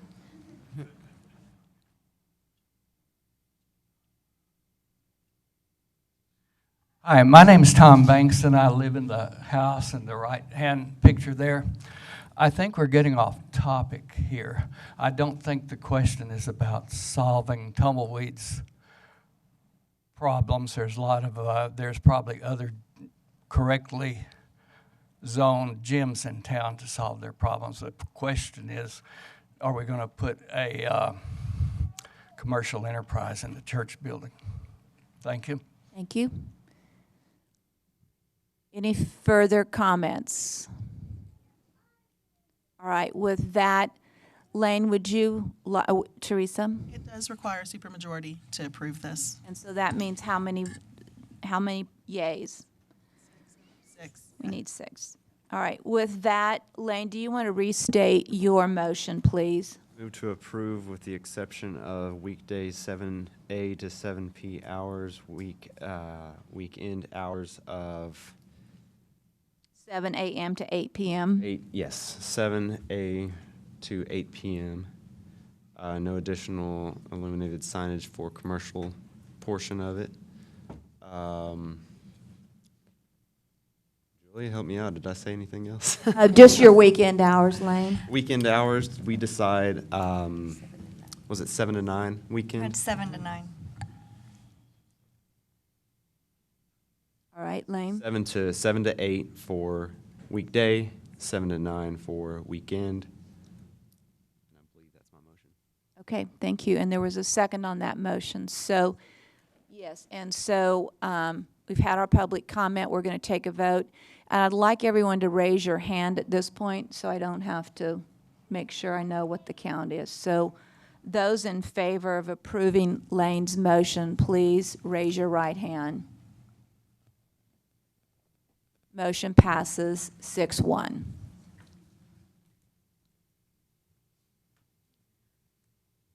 I could use a break. Could anybody else? Okay, so let's, it's 10:11. Let's be back. Is 10 minutes work? 10-minute break. Okay, so issues. So 10:20-ishes. Move on to item C, which is the first reading and public hearing of an ordinance approving the abandonment of approximately 105,000 square feet of the East Avenue D public right-of-way, generally located between South Oak Street and Russ Street in the Fort Concho addition. And John, you're on. Thank you. Again, John James, Director of Planning and Development Services. As you mentioned, this is a proposal to close a portion of Avenue D, basically between Oaks And here's Russ Street over here. A small portion of Avenue D would remain, and that would be cul-de-sac at the end. So it's this alley just to the west of Russ Street would be where the closure would begin. Before I get off of that, I'll mention some of the discussion that you'll hear from the public has to do with Fort Concho Elementary, which is just to the south of here. And then, of course, the fort itself is in this area. This would basically, the purpose of this would be to remove an internal road that basically cuts or bisects the fort property itself. This is a future land use of campus institutional, and you can see the zoning. There's multiple different residential zonings on the property. This is just a map of the neighborhood. Some of the discussions that you'll hear have to do with traffic and neighborhood streets, and so this is here for that discussion later if it comes up, just showing the connectivity. And I think others may talk about this, but closing that street, we believe, doesn't really affect the interconnectivity. There's still ways in and out of this neighborhood back here to both for general neighborhood traffic as well as police and fire service, and all of that we believe is adequately addressed. A few pictures of the area. There's looking east. Here's the subject street to be closed. This is looking back west as well. We did send out our notices. We got 3 in favor, 0 in opposition from within the area, although as you can see, most of the area within the 200 feet of the street closure is actually the city property for the fort itself. You can see a few properties on either end did get notifications. We did get 3 emails outside of the notification area in opposition, as well as non-written opposition that we've heard as well that you'll probably hear in the public hearing. Rationale for approval, we looked at traffic patterns. As I mentioned, no negative impacts. There are multiple ways in and out of the neighborhood, and so we don't believe that would negatively impact. There are in terms of utilities, there are not any Frontier or Sudden Link lines. There are some city utilities, but with a replat of the area to remove the street, those utilities would be placed in an easement so that we would retain an easement along there for those utilities. I'll just show this briefly, but it may come up later, and others may want to speak to this more. But our Public Works folks did a traffic impact study for the area. I know this is a little hard to read. I think you've got it in your packet as well. But this shows the green numbers are the traffic counts with the street open, and then the red are if the street were closed, how that might impact the traffic counts on those surrounding streets. So obviously Avenue D would go to 0. It would no longer have traffic. So this sort of gives you a sense of how traffic would spread out to those other streets. And again, in looking at this, we believe that it sort of does spread out that traffic onto multiple different routes, so it doesn't overload any one street by closing Avenue D. Yes, Billy. Before he goes off of that, John, could you go back to that slide? So you're saying the red data is the impact if the street is closed, and that, oh, I'm sorry, and that those traffic counts would then go to the green area? Is that what you're saying?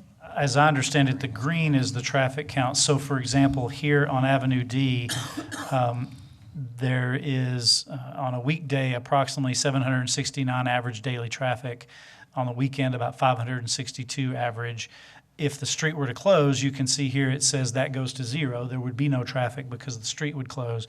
And so just as another example, on Washington, weekday traffic is 467 average daily traffic.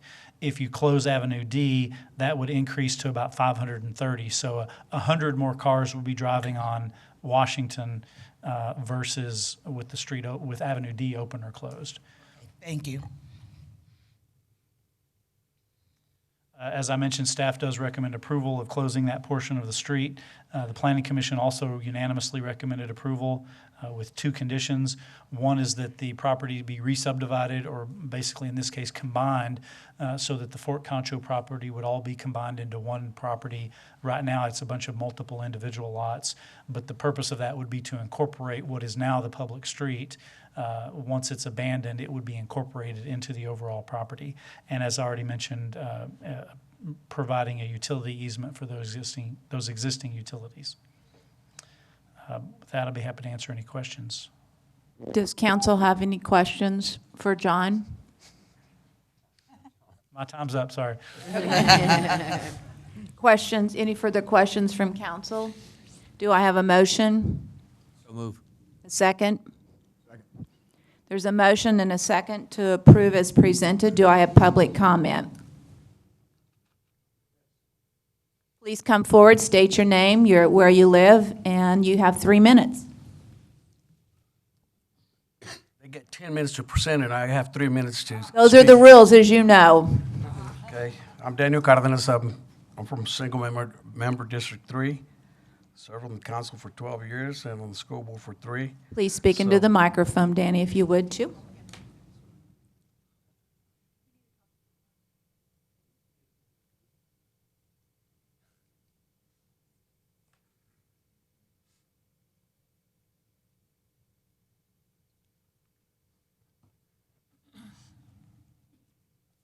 I live in the Fort Concho area. My granddaughter goes to Fort Concho Elementary School.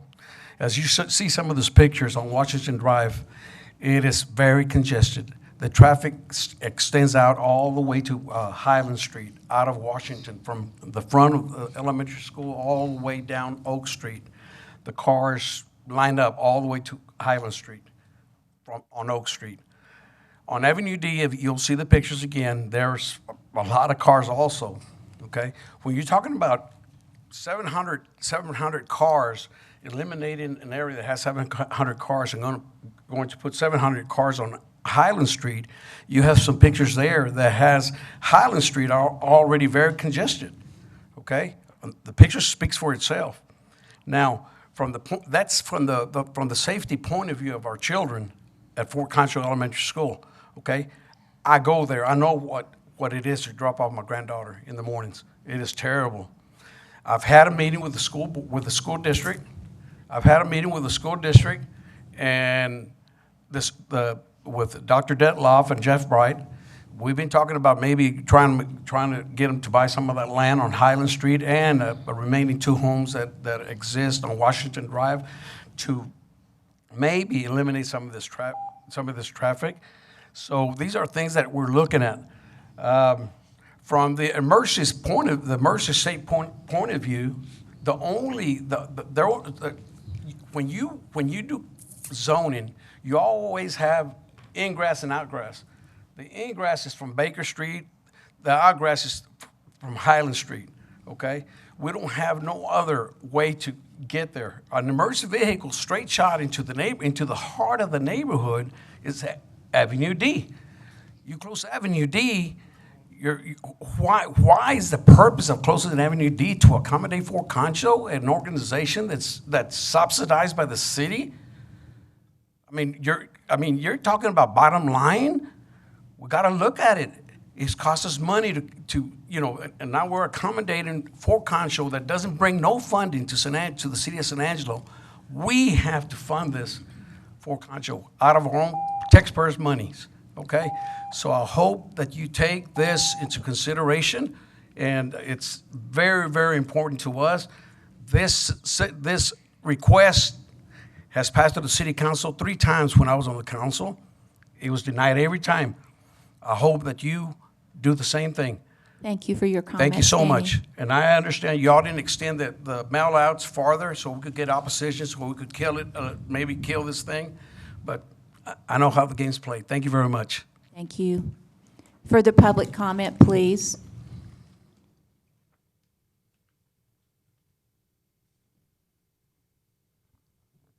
I'm Peter Heidinger.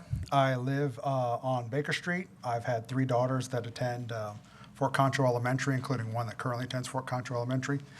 Mayor Gunter, Mr. Thomas, Rick Weiss, Bob from the Fort, Mr. Bloomhall. We had a meeting earlier this year where we discussed this, and I think the neighborhood pretty much said their opposition to this plan. We were told there'd be a traffic study, there'd be a further meeting. There was no further meeting. The next we know, there's a sign up saying that this is going to be a right-of-way abandonment. There were 9 letters sent out to notify people. If you look at the map of the notification area, most of those letters were actually sent out to Fort Concho, Rush Street, and the school. The residents didn't get one. Even though that is the letter of what the city had to do, that's not really representing the interests of the residents. This school is a magnet school for the city. That drive is used for drop-off and pickup for everybody from the city. Gifted and talented students, they're all funneled into that school. Goodfellow Air Force Base has students that come to that school, asking the Fort and Rush Street and the school and none of the residents and none of the other people that use that street what their opinions are is not doing justice to the residents of the city on that. As you said, this is the 4th time that I recall in the 12 years I've lived in that neighborhood having to come out and having heard about them attempting to close down Avenue D. We've already given up other streets to the Fort. We, as residents there, are good neighbors of the Fort. We deal with the fact that every time they fire the cannons, every dog in the neighborhood barks. The people who work evenings and nights, their sleep is disturbed. We deal with the fact that every time there's an event at the Fort, like Christmas at Old Fort Concho, we have trouble navigating our streets. We understand this is part of having the Fort in the city. We want to be good neighbors of the Fort, but we ask that the Fort reciprocate. We have said multiple times, don't close Avenue D. We ask that they respect our wishes and stop trying to close Avenue D on us. Thank you very much. Thank you very much. Further public comment? Good morning. My name is Fred Dietz. I'm a retired police officer. I live at 602 Powell Street, directly behind Fort Concho to the east. We're blocked in back there by the river. It's kind of, as you can see, it curves around. Highland goes all the way around. Avenue D is the only direct street that goes besides Highland.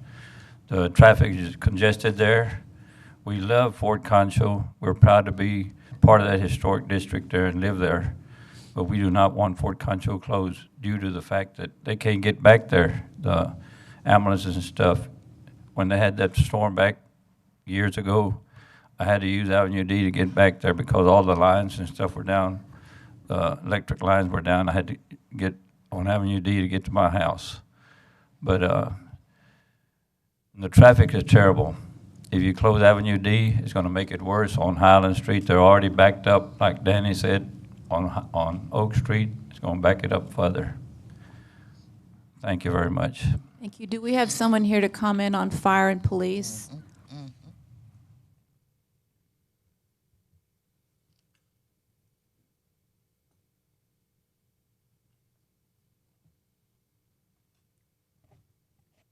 Good morning, Council. Good morning. Patrick Brody, Assistant Fire Chief for the Fire Department. So unfortunately, Chief Dunn was unable to be here today. He's out of town, so I think it's best if I just read exactly his words on this issue. So closing down Avenue D that runs from the front of the Fort in no way will impede the operations of the San Angelo Fire Department. The street isn't used as a running lane and does not have any occupied housing, and SAFD doesn't use Oak Street to cross the river because the bridge is not rated for our fire trucks to support it. So our running lane, that neighborhood, the first district that it responds out of is Central Fire Station. And our running lane is Bryant. We run down Bryant, and our first major lane is Washington to move over this access road. And as you can see on the map, Washington accesses that entire neighborhood, Powell, Parsons, Spencer, and Avenue C. Thank you. Tracy? Chief Howard with the San Angelo Police Department. Good morning, Howard. everyone. Yes, ma'am. I'll echo his sentiments. From a police standpoint, we looked at it and we don't think that it'll impact our response to that area. Okay. Thank you, guys. Further public comment?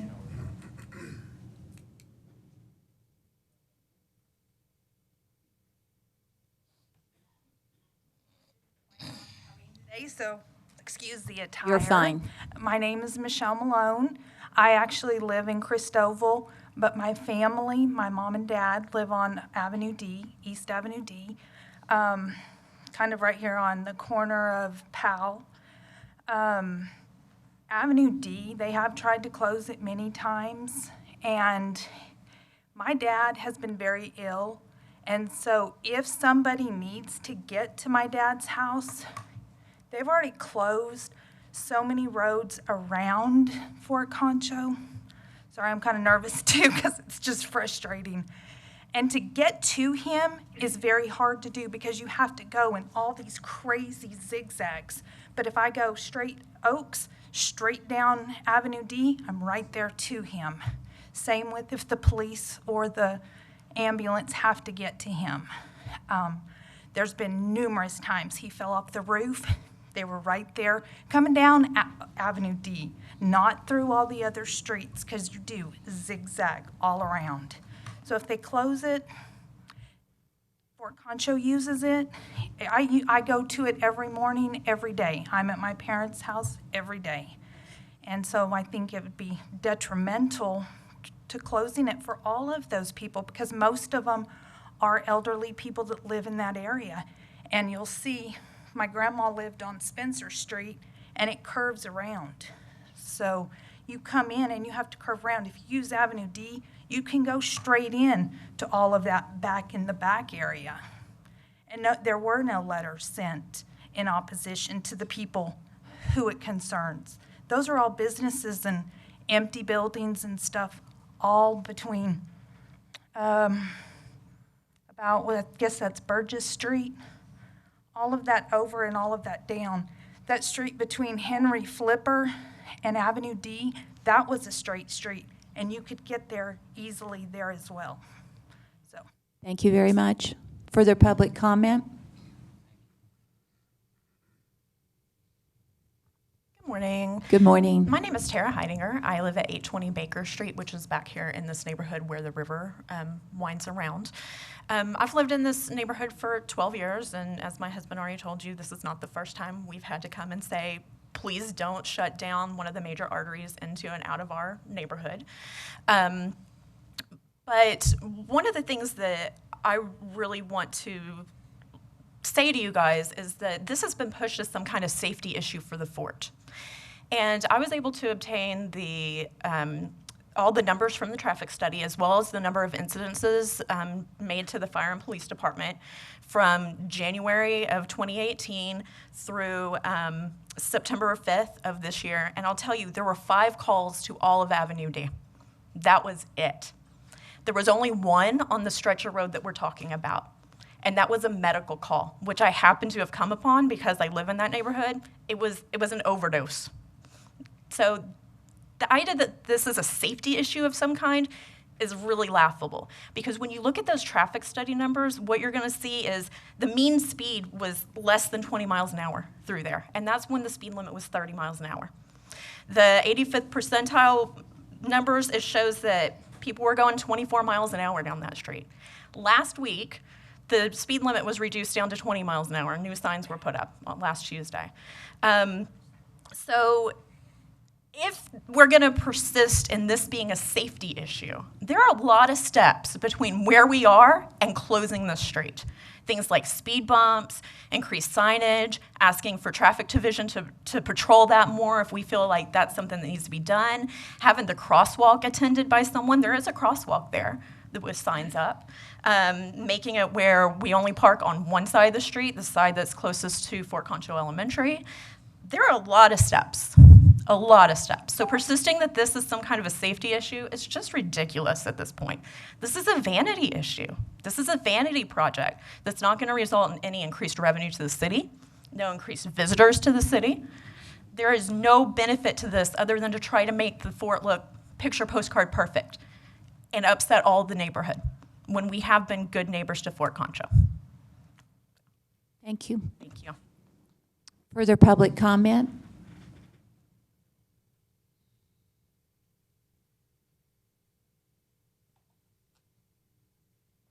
Good morning, or good Good afternoon. morning.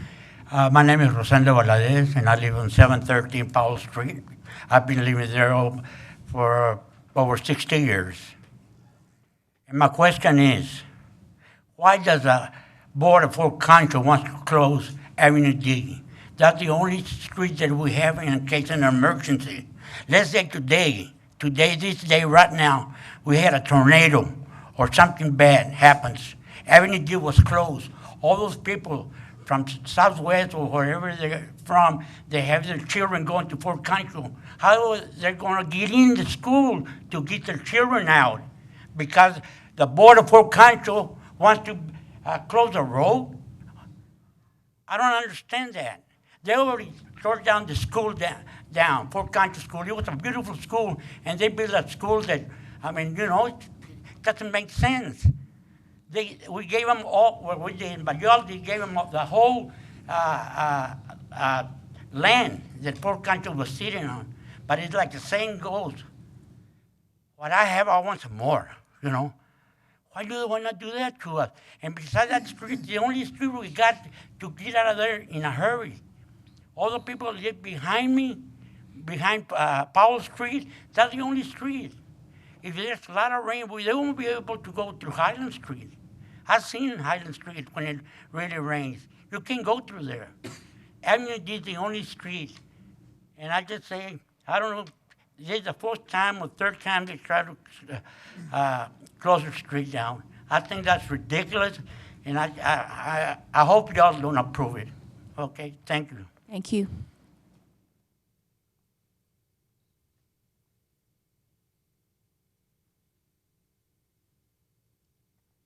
Good morning, Mayor. Good morning. City Council. My name is Leroy Anderson. I live on 618 Powell. I oppose the closure of Avenue D. I'm one of those 750 cars, probably going each way a couple times a day. I've got a number of concerns. Rush Street Ministries has breakfast and lunch, and they say they're going to turn that into a cul-de-sac. Well, that same cul-de-sac would have to also serve the people that are dropping off their kids. That entire area fills up with cars in the morning, and you'd have a problem with the drop-off and pickup of children that use that area.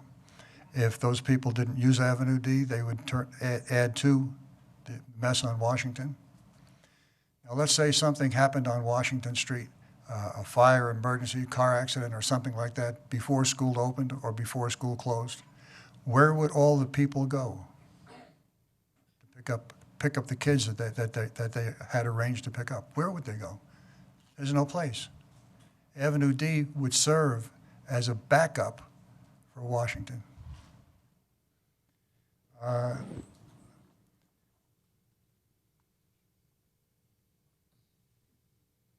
Residents of Fort Concho utilize Avenue D on a regular basis. You can see that from the traffic study.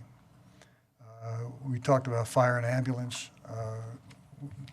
When we've talked about the tornado incident. That happened in 1995. On Baker Street, all the wires and the telephone poles were broken off. So the end of Rush Street, where it meets Baker, that intersection was completely down for that tornado. I also utilized Avenue D to get into the neighborhood, and the reason we could use Avenue D was because there are no houses on it. Without houses, there are no wires, and that allowed us to get in and out of that area during that tornado, during and after that tornado that came through there. All the windows in the house were blown out, the doors were blown off it, all the shingles on the roof were tore off, the tree in the backyard fell down on the garage. It was a mess. There's no paved parking on the back side of the south side of the fort at the moment.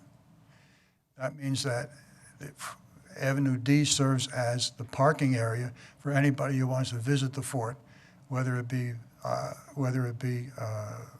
school children, and the school bus parks there, whether it be people who want to visit or look at the plaque that's over there, whether they want to continue on to look at different buildings.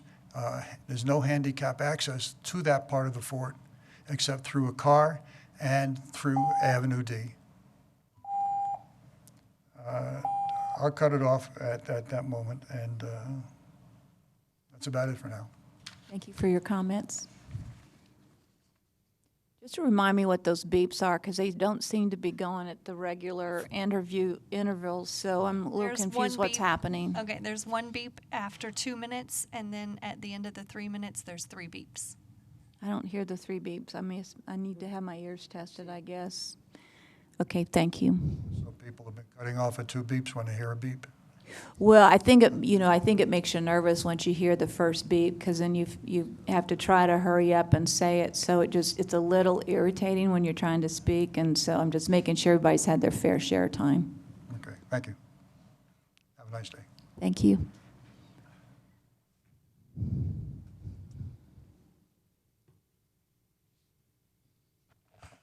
Steve Hampton, I was cut off at 1 beep last time, I believe. As I say, I'm a little confused I'm about mad. the beeps, so I take the And I'm responsibility upset. for shutting you up. Didn't mean to do Well, that. turn that phone, turn it off. I'm complaining. I am ambivalent on the street thing. I am a friend of the fort. I'd like to see it picture postcard myself, but I think you just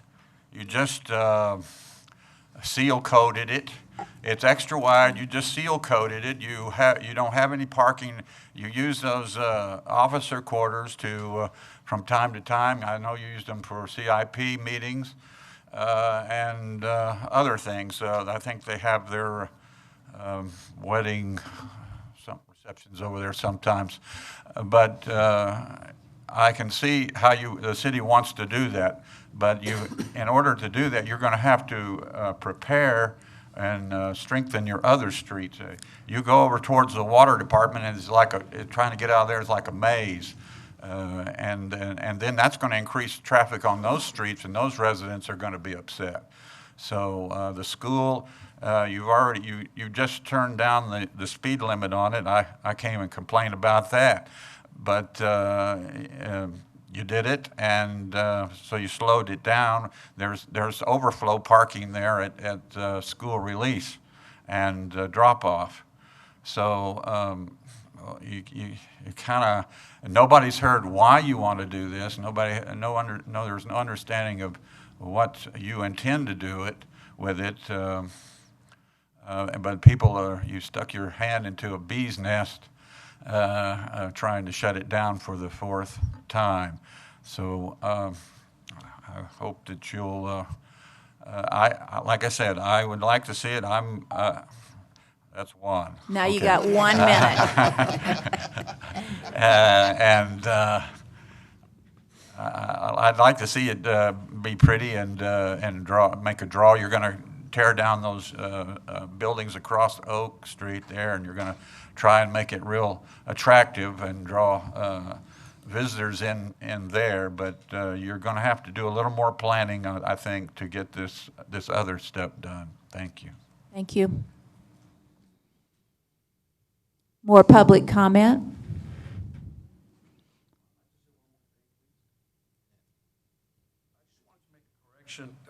The fire marshal's assistant said that the emergency road that they would take would be Washington Drive.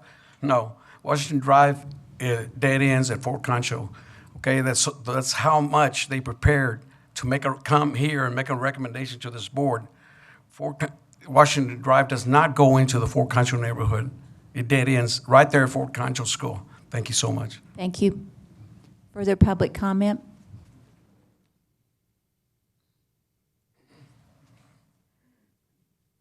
Good morning. My name is Kathy Keene, and I'm the current chair of the Fort Concho Museum Board.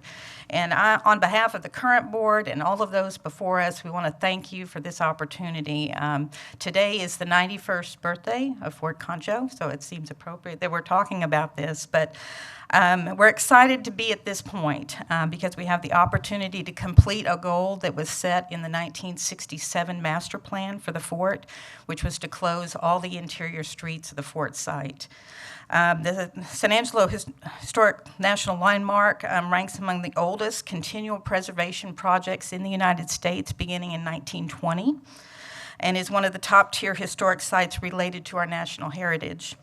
There's only 2,500 such designations in the entire country, and we're proud that we have one of them right here in San Angelo. As one of the city's top tourism attractions, the Fort Concho averages 60,000 visitors a year. 200 from the Texas communities, all 50 states and 20 foreign countries, and is one of the premier sites along the 50-year-old Texas Heritage Tourism Trails. So without a doubt, we are one of the best preserved forts west of the Mississippi. We say that continuously, and it's all thanks to the vision and the tireless efforts of city councils, city staff, volunteers, and board members. So we humbly ask for your support in the abandonment of Avenue D and to help us restore the significance of the Fort Concho in the history of our nation. Thank you. Thank you. Further public comment? Yes, sir.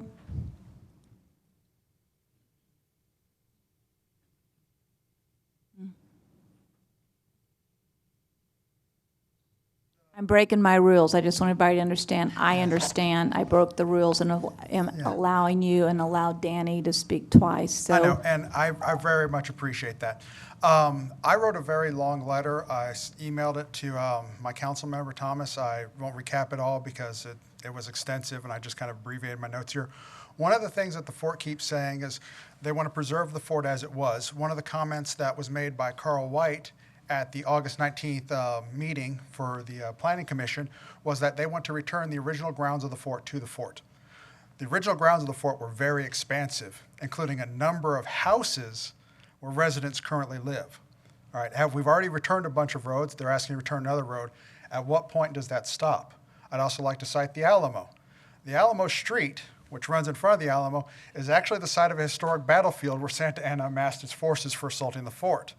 Right now, where the western wall of the Alamo was, is a Ripley's Believe It or Not museum. But nobody's over in San Antonio saying we need to obliterate the Menger Hotel, obliterate Riverwalk Mall, obliterate all of these buildings and businesses that are there to return the Alamo to its original state. But that seems to be what Fort Concho is asking us to do with our fort. Thank you. Thank you. I'm going to open up and ask one last, please come forward. Yeah, I don't want to cut anybody off. I just didn't see you standing up before. That's fine. My name is Waylon Cooksey. I live on 726 Baker Street, so my property backs up to the river. I have a unique perspective on this issue because I am also on the Fort Concho board. So I'm a resident of the area and on the Fort Concho board. When they first started proposing this idea, I pride myself on making logical decisions. After listening to the police and fire department both admit that that's not a major thoroughfare and that would not hinder their access to the area. And somebody that goes up and down Avenue D ever so often when I'm not using Highland or any of the other ones. So with that said, as a Fort Concho resident and a member of the board, I think this is a great proposal. And I'm, as a resident of the area, I'm in favor of it. Thank you.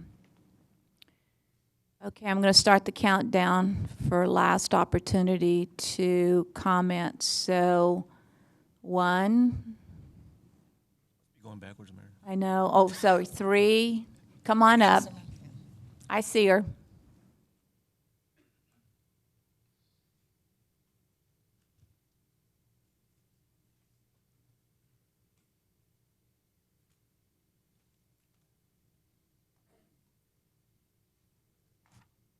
My name is Rosantina Mata, and I have lived over 50 years on 620 East Avenue D. I agree 100% on Denny Cardenas. I have seen the problem with the traffic there with the children going to school and picking them up. I also agree that if there is an emergency, it is very hard to get to the people that need that emergency care. My husband is very sick, and so am I. And I would like for all of you to go and check on these things that you all trying to do or want to do. like this man said, I don't know his name, we had our school, our old school, my children went to Fort Concho, my grandchildren went to Fort Concho, some of my grandchildren. And it just broke my heart when that school was torn down to give that area for the things that they believed that it was going to help the city. Please be careful on whatever decision you all make. Thank you very much. Thank you. Did I see one other person who wanted to come forward? Is David Montes. I live at 627 East Avenue D. I'm just against this. I really don't see the need for it, except that y'all just want to make the fort look nicer. The fort is nice. Everybody comes to the fort. You don't have a problem with that. This is just inconvenience on the neighborhood, and the neighborhood that needs the street. And that's all that I want to say about it. Thank you. Thank you. One last chance for public comment.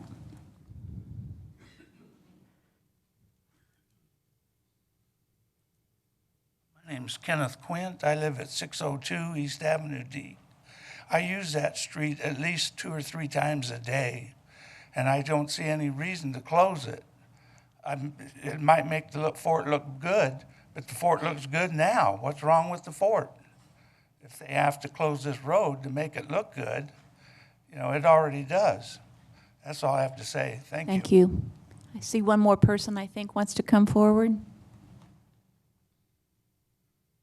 Hi, my name's Catherine Stein. I live on 3329 Grandview, and 2 of my children attend Fort Concho Elementary.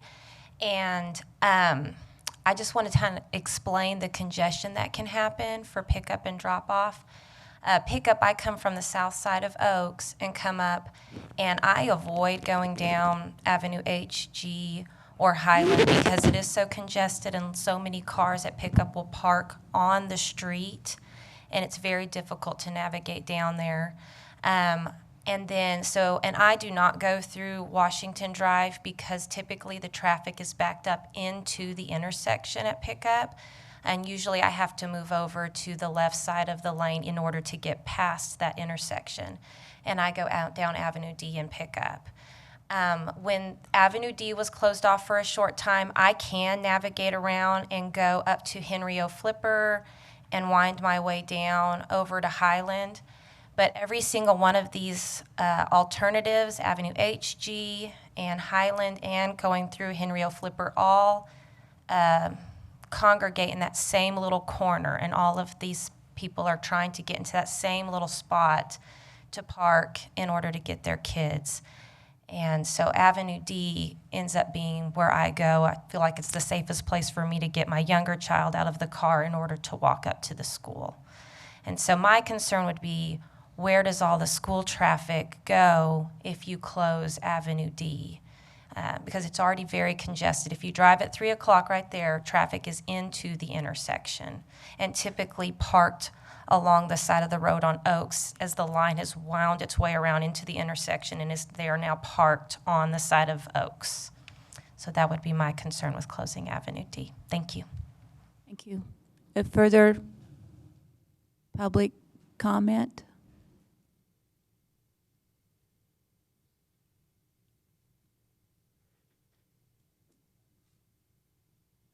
Morning, Council.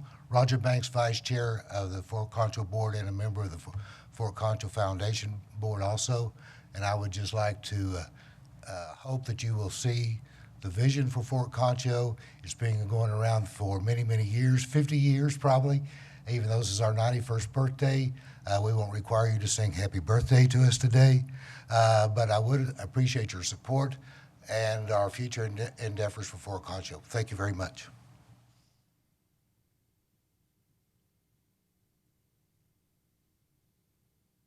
Further public comment? All right. We will take a vote. All in favor?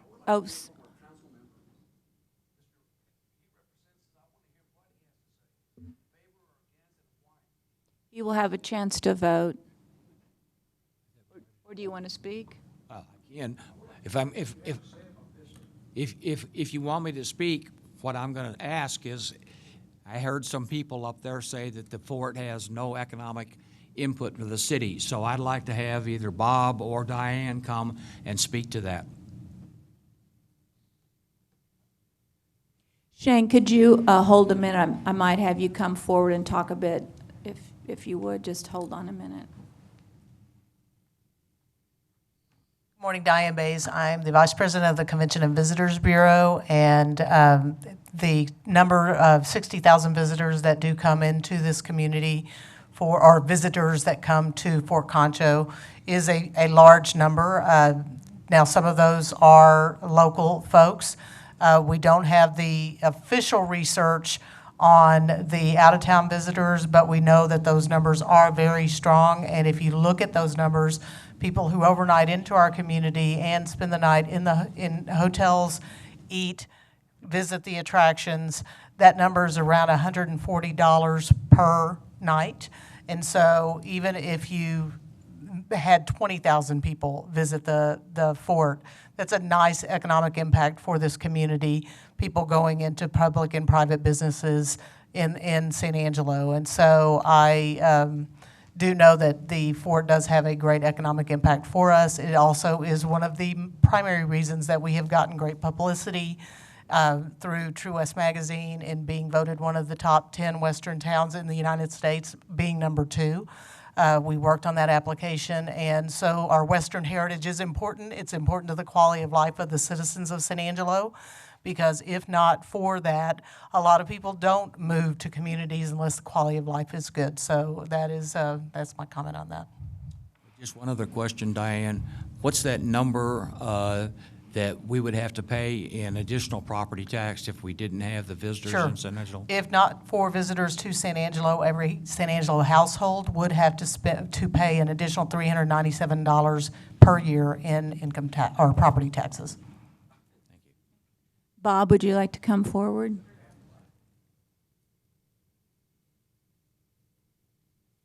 Good morning, Mayor, Council. I'm the suddenly popular site manager for Fort Concho. Many things have been said in the last hour, and I'll try to quickly in 3 minutes give a few viewpoints on this.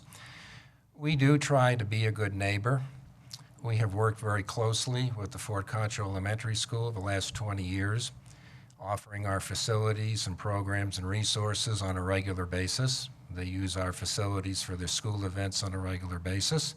I would remind Council that part of the land on which the new school building was built was Fort Concho land deeded to them for this purpose.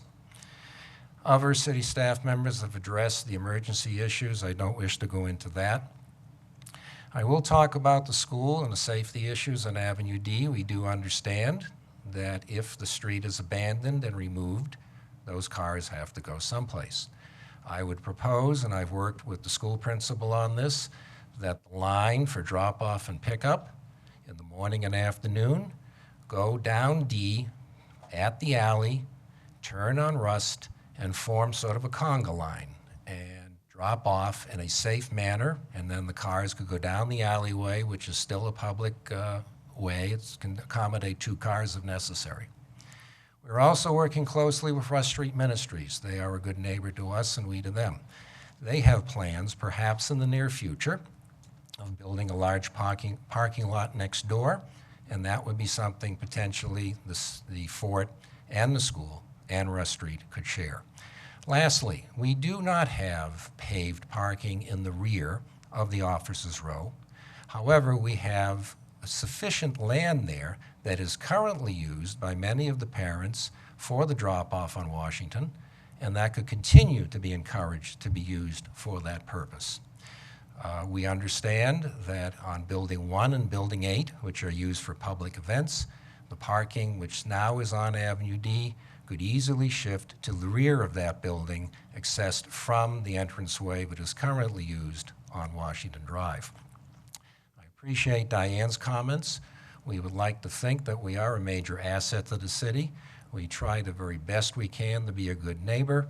We think we have been an exceptionally good partner with Fort Concho Elementary School, And ultimately, what we want to do is to make the fort, well, maybe not picture postcard perfect, but I think this is the next great step to making the fort the ultimate asset it can be to the city, to the school, and to the community. Thank you. Shane and/or the police or fire, do you want to address the issue that Washington cannot be used or at dead ends, so that there is a thought process in terms of emergency vehicles? Originally stated about Washington, that is the quickest route into there off of Bryant. And yes, I do realize that Washington dead ends. I had 2 students, my 2 sons attended Fort Concho Elementary, so I have an unusual perspective on this as well. I utilized Washington every day when I picked up my children, and there wasn't ever an issue because I left early enough to pick them up and get in line. So, but professionally speaking, Highland is a direct route into that neighborhood. So is Baker. If we're responding in a fire truck that has to slow down at multiple turns, Highland's going to be the access point. If it is an ambulance, more than likely it's going to be Washington, because that's the first intersection that we're going to cross on Bryant. So there are multiple ways in and out of this neighborhood. Does that help answer it? Does anyone on staff have a question for him? All right, then let's have Assistant Chief of Police Howard Fincher. Howard Fincher. How does that work? You're speaking for both today. Yes, ma'am. From our perspective, I've responded to this neighborhood many times before in the most popular way in, straight through Highland or down Baker. It's easy access for us. So. Okay. Shane, can you add any comment?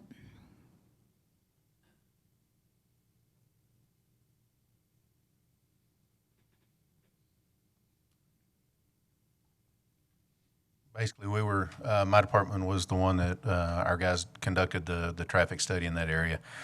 The red, everything that y'all saw in that traffic study with the red was when the street was actually closed for Avenue D, that one section was actually closed for a 1 week period of time. So you could actually see how the traffic during that 1 week kind of shifted throughout that traffic study. So again, over time, if the road is closed, permanently closed, you'll see some of those numbers shift a little bit different than what you're seeing now as people rearrange their traffic patterns and their traffic flow.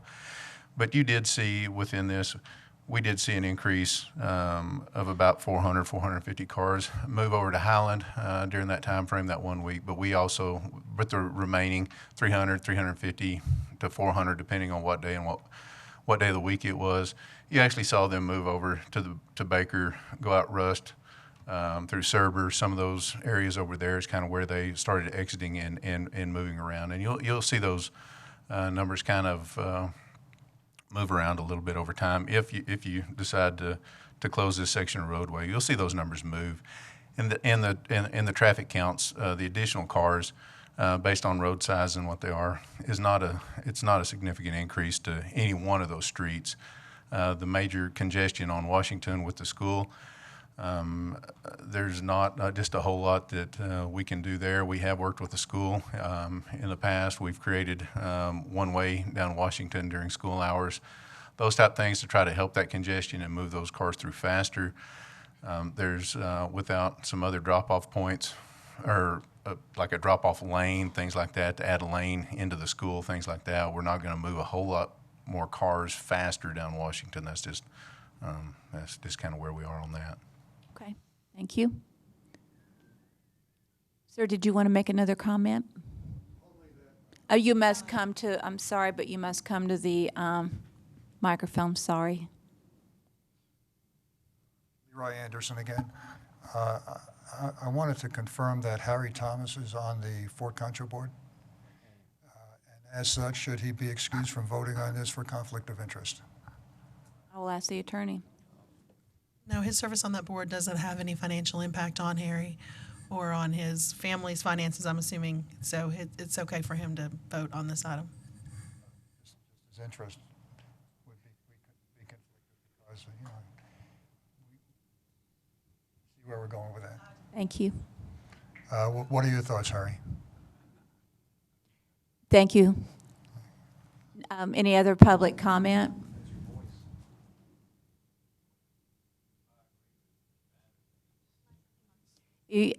I've got someone else coming forward. I'm going to have her speak first. She's been, Kathy. My name is Kathy Keene, and Harry Thomas is not a member of the Fort Concho Board. Used to be, but is no longer a member. Thank you. Did you have Mr. Dietz, did you have another comment? Agree with Mr. Anderson. I just agree with Mr. Anderson that Harry Thomas should not be able to vote on this because he's on the. No, he's not on the board. We just verified he's not on the board. So. Actually have not been on Fort Concho Board since I've been a councilman. I resigned from the board before I was elected. I'm going to, you've spoken twice, dear. I've allowed other people to speak twice. I'll let you speak twice. I'm breaking all the rules. I so apologize. One last. Rosendo Valadez, same person.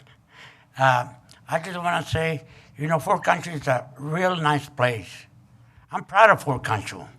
I'm proud of the barracks, the history they have and everything, okay? But let me tell you something.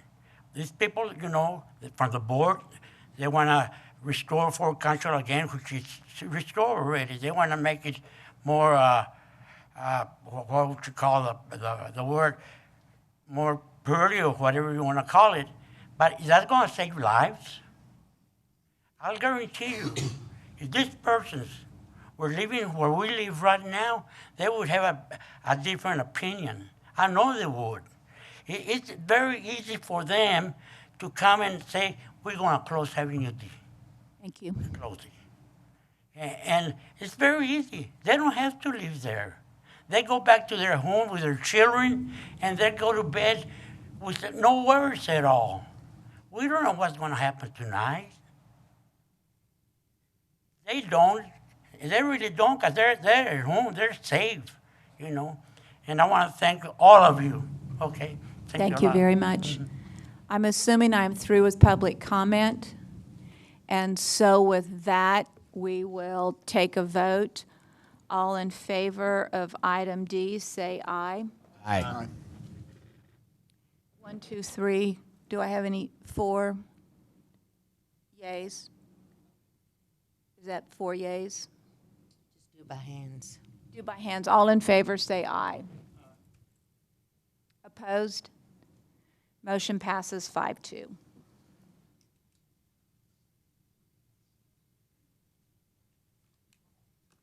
Item D, consider ratifying COSA DC's Item D, consider ratifying COSA DC's resolution authorizing the use of sales and use tax funds in an amount not to exceed $70,000 to provide an economic development incentive to Double Barrel Outfitters, LLC, and we have Shannon Scott. Thank you, Mayor. Shannon Scott, Business Retention and Expansion Coordinator for the city. As the mayor stated, this is for the ratification of a resolution for Double Barrel Outfitters. This particular project was approved by the COSA DC board a couple weeks ago at their monthly board meeting. So I'd like to start by just giving a quick summary of the nature of the work that they perform. So they specialize in the fabrication of hunting and outdoor products as well as metal fencing, gates, carports, home decor, and furniture. Their expansion plans will include a new 7,500 square foot facility that's going to be located at 4745 South Chadbourn, and that will be in Councilman Hebert's district. Again, they currently have 13 full-time employees. They anticipate hiring at least 4, but up to 20 additional employees within the next 3 years. Those employees having an average salary of $40,000. So with the expansion of the 7,500 square foot building, they plan on investing $750,000 in capital investment. So as far as the incentives that we are proposing, once that capital investment of the $750,000 is met for that 7,500 square foot building, we intend to give them a $50,000 capital investment grant. Again, they must make that investment, show that it has been paid for before we will give them the $50,000. Also, as part of this, they must retain their current 13 employees, and we would provide $1,000 per full-time equivalent for up to the 20 jobs. So the total incentive package would be $70,000 for the $50,000 of the capital investment, and then $1,000 per FTE up to the 20 jobs. So again, with all of our projects, we do run an economic impact analysis to generate our return on investment. And in this particular instance, this project would generate $8.3 million in annual economic output over the next 10 years, as well as $3.4 million in gross annual product, with a payback period of 6.6 years. And with that, I would be happy to answer any questions. Does council have any questions on the presentation? Move approval as Move presented. approval by Tommy Second. and a second by Lucy. Any public comment? With no public comment, we'll take a vote. All in favor, say aye. Aye. None opposed, motion passes. Thank you. Item E, consider approving an agreement with the Texas Commission on Environmental Quality for the participation in the Sanitary Sewer Overflow Initiative Program, adopting a sanitary sewer overflow initiative plan and authorizing the city manager to negotiate and execute all related documents. Good morning, Mayor, Council, City Manager. Today we'll be talking about sanitary sewer, which I'm sure y'all will all enjoy talking about before lunch. And it is Maybe better before than after, I don't know. And we are talking about the overflow from our sewer system. So the Sanitary Sewer Overflow Initiative is a voluntary program through TCEQ. It was developed in 2005. The city was previously a part of this program or this initiative, and I believe our enrollment in that first round of being in the program ended around the 2015-2016 time period. So we did enroll shortly after the program was developed. It's intended to assist utilities in developing and implementing plans to reduce their sanitary sewer overflows. And one of the main reasons why we want to enroll back in the program, and we requested that back in 2017, was that the system would not be subject to formal enforcement by TCEQ for most continuing SSO violations, as long as the SSOs are addressed by some sort of plan. So ultimately, these plans allow the utility to focus on corrective actions and preventative maintenance type projects versus when we do have SSOs and having to pay EPA penalties. Mayor? Yes, ma'am. Can I ask a question as she goes Yep, along? just let me Since know this so I is can what- acknowledge you, but Okay. absolutely, please. You said initially we were a part of the SSO program, and then we You're dropped enrolled out? for 10 years. No, it's a 10-year program enrollment. So Shortly, our 10 years are up, and we're just re-enrolling, or? No, our 10 years expired prior to me coming into the office, and so our local TCEQ office made us aware that we were no longer enrolled in the program, and so we started asking the questions of what we need to do and next steps to basically enroll ourselves back. Okay, thank you. Was there any penalty or any, governmental issue that we were unlisted or unenrolled and now trying to re-enroll? No, there's not been any sort of issues because it is a voluntary program. So in August of 2017, we sent in a notice to our local TCEQ office stating that we wanted, or we had the intent to participate in the initiative again. April of this year, we were made aware, so they do have to qualify you. And so they did provide us in a letter dated April 5th that we were allowed to enroll back into the program, a part of that being that we had to adopt an SSO plan by October 2nd. Something occurred between these two dates, and that was our June 2nd 6-inch rainfall event. That event caused us to have a very large SSO into the Concho River that y'all are all aware of. As a part of that SSO, we were issued a violation, formal letter provided to us early August of this year. A part of that violation requires that we also adopt an SSO plan. So by adopting the SSO plan, we will be meeting two criteria: one, to participate in the initiative, and two, as our corrective action for our SSO that occurred at the wastewater treatment facility. Question? Yes, Billy. Notice of intent to participate, we submitted that to TCEQ? Yes. And it took 2 years for them to approve us? Yes, ma'am. We're lucky. Oh, really? I mean, it's hard to get approved to be a part of the SSO? To be dealing with TCEQ. Okay. So what the main topic of conversation that I want to have with y'all today is our SSO plan. So like I said, this will be our corrective action for our wastewater spill out at the reclamation facility from June 2nd, as well as our enrollment into the initiative so that we aren't subject to formal enforcement from TCEQ. There's two main components. I know there was a 60-page document attached to your background, but what I want to focus on today is the corrective actions and interim measures. So that's what we can do today and what we're currently doing to prevent SSOs. And then the bigger part of this SSO plan is what we plan on doing in the future to keep SSOs from happening. So I'll briefly go through the current actions, what we do today.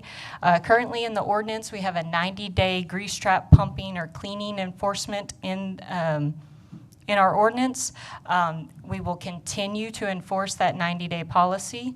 We send out, basically a first warning, second warning type letters so that we make sure that restaurants and those type of facilities that do have grease traps are cleaning them properly and they're not discharging that grease into our sewer system.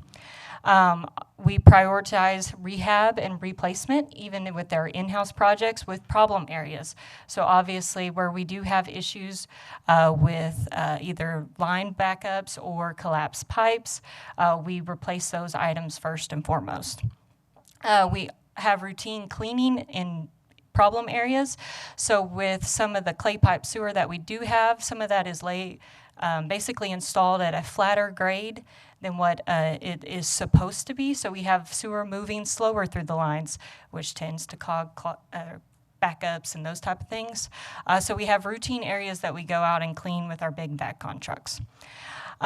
This one is a new one, but we're going to have a formal document or standard operating procedure after large rain events, such as June 2nd, that we go through and inspect the draws, floodways, arroyos, particularly the Red Arroyo. We have very large sewer transmission mains running through the Red Arroyo, and water can be very destructive, as a lot of people know, and it can even damage our manhole lids and our manholes, even cause cover over the top of the pipe to wash away. So we will be doing inspections following those areas or during those events so that we can make sure that our infrastructure is protected, and during the next rainfall event, we don't have large amounts of infiltration coming into our system. And then updated training and SOP procedures for our personnel. Any questions before I move on to the future I think Harry commitments? does. Just as we're talking about the Red Arroyo, a number of the Red Arroyo runs through a number of private lands, and so what can the city do to encourage the landowners to clean up their portion of that Red Arroyo to help us with this? Most of the area, at least with our sewers or where our sewer system is installed, is within easement areas or within the areas that the city owns. Not so we don't have privately any owned. big concerns with private property areas in regards to our sewer system. So the bigger... Harry, you're pointing a finger.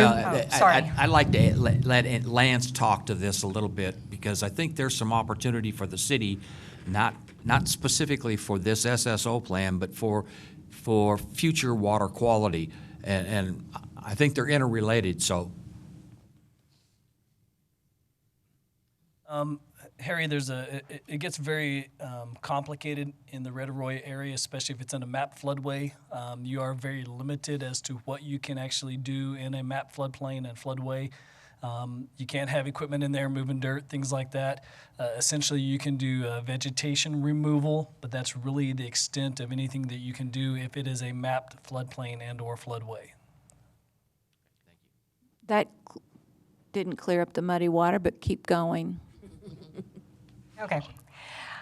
So regards to our SSOs and what we plan on doing for future commitments to keep these events from happening, I will say that for a system our size, we do have a these are occurring monthly, so they do happen. They're just not events large enough like the one into the Concho River from the wastewater plant.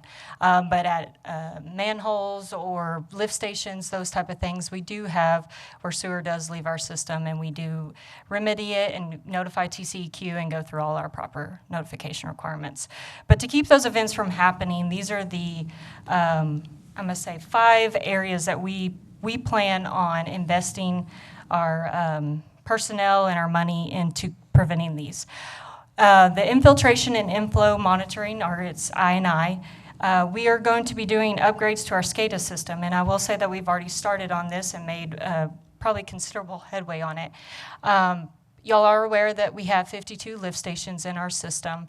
Prior to about 3 years ago, when a sewer or when that lift station had a failure and an overflow was occurring, there's a light that would go off at the lift station, and basically someone either seeing that light or seeing the overflow is how we were notified of that overflow. It was not on any sort of online monitoring, and we do have people that go and inspect these 52 lift stations, but all 52 cannot be seen in one single day by one person.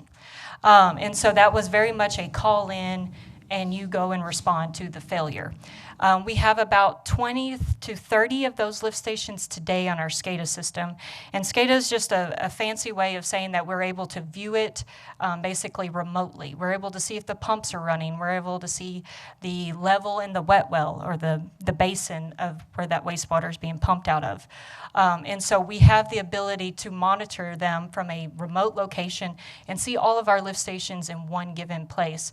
And I will say that even with the 20 or 30 that we have online today, it has greatly reduced our SSOs because we'll see a pump running continuously, those alarms that send out to us. And so we're able to preventatively go out and check that lift station before it makes its way out of the basin. And so what we're doing, or part of this, is within 2 years, we will have all of our lift stations on this SCADA system and an alarm notification process. As I was aware or talked about the cleaning issues over here, what we're proposing is an increase in our line and inspection, or our cleaning and inspection of our sewer lines. So currently, we TV and inspect about 240,000 linear feet, 20,000 feet a month of sewer lines. We're proposing to increase that through the 10-year program cycle by 15%. So that'd be roughly 23,000 linear feet monthly. Asset management and work order system. This is something that y'all have already approved, or the software package has already been approved back in April. But today, if I had to know where we had problem areas, I go to our most senior water distribution and wastewater collection guys, and I'd ask them, where do we have problem areas? And it's that institutional knowledge. They'd start rattling off street names. But if I didn't have them, it would be through mounds of paperwork of their work orders and those type of things. What this asset management system will allow us to do is I want to see all the SSOs or line cleaning activities that have occurred this past month. And it can show me on a map view, a chart, various ways of seeing how work is being done by our crews and where our issue areas are occurring. And that will drive CIP, replacement, rehab, those type of things.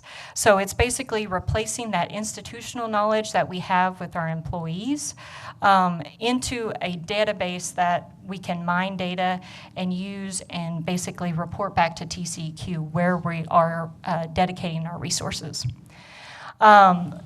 The fourth item is line replacement and rehabilitation in accordance with a CIP and a master plan. So we already do CIP work with regards, or we have projects in the CIP that are dedicated to sewer infrastructure.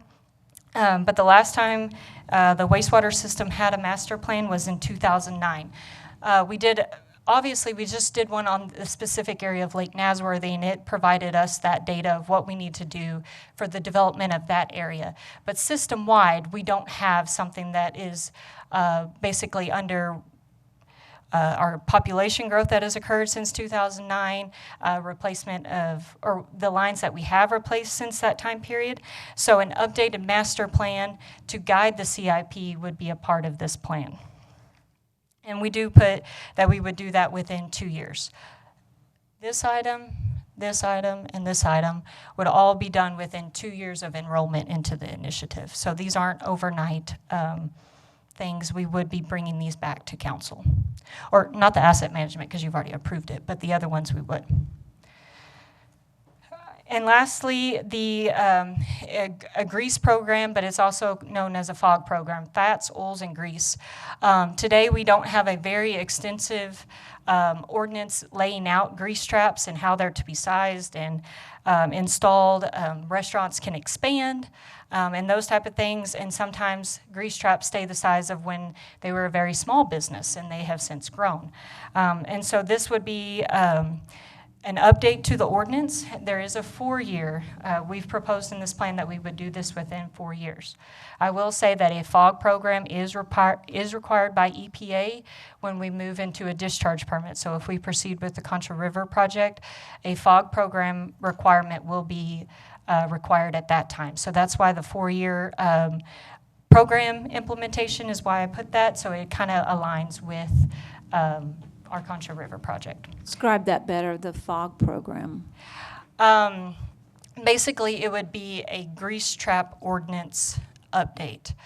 Today, I do know that we have, we just require that a developer's engineer provide us with the documentation of what they're going to do with their grease, or with the grease trap that's to be installed with a new development. We don't have in our ordinance at least a minimum tank size, cleaning requirements, and those type of things. A sampling manhole so that we can see what that industry is putting off in terms of grease. So it'd just be an ordinance update and implementation. For existing businesses, what happens? Basically, that is what we would be working through in the 4 years of how, basically an audit of what we have today. Are the grease traps sized adequately for the customers that we do have today? But there would probably be some requirements for existing facilities to either upgrade or to have proof that they are sized adequately.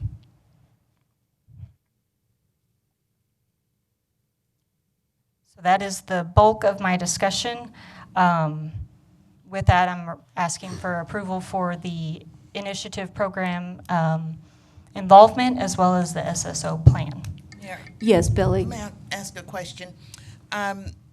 Allison, I think when you first started, you mentioned, or did you mention that we got a penalty for our June incident? We got a notice of violation sent to us in August. I have not received if we got a monetary fine yet, but that tends to come after the violation. So we don't know what that monetary... Our local office provides us with a notice of violation. The headquarters in Austin would provide us with the penalty portion of it. Even though that incident could not have, I mean, it was a Mother Nature incident, so... Yes, they realize that. We're still subject to fines by the state. All right, further comments or questions for Allison? All right, so what do you need do we need a motion today? Yes, ma'am. Do I have a motion? Harry, do I have a second? Second by Lane. Any public comment? With none, we'll take a vote. All in favor, say aye. Aye. None opposed. A motion passes 7-0. All right, on item F, we will have to take a record vote. Item F is second public hearing of an ordinance of the City of San Angelo approving and adopting the budget for the fiscal year beginning October 1, 2019 and ending September 30th, 2020. This budget will raise more property taxes than last year's budget by $1,365,635, or 3.58%. And of that amount, $405,140 is tax revenue to be raised from new property added to the tax roll. So what do you need to say and do? Yes, ma'am. Thank you, Mayor. Tina Deersky, Director of Finance. Good morning, Mayor, Council, Mr. Valenzuela. As you said, this is the second public hearing and introduction of the budget for the fiscal year 2020 budget cycle. Just want to remind you that we have included these additional initiatives into this budget proposal, and so those have been incorporated into the draft budget that was in your background.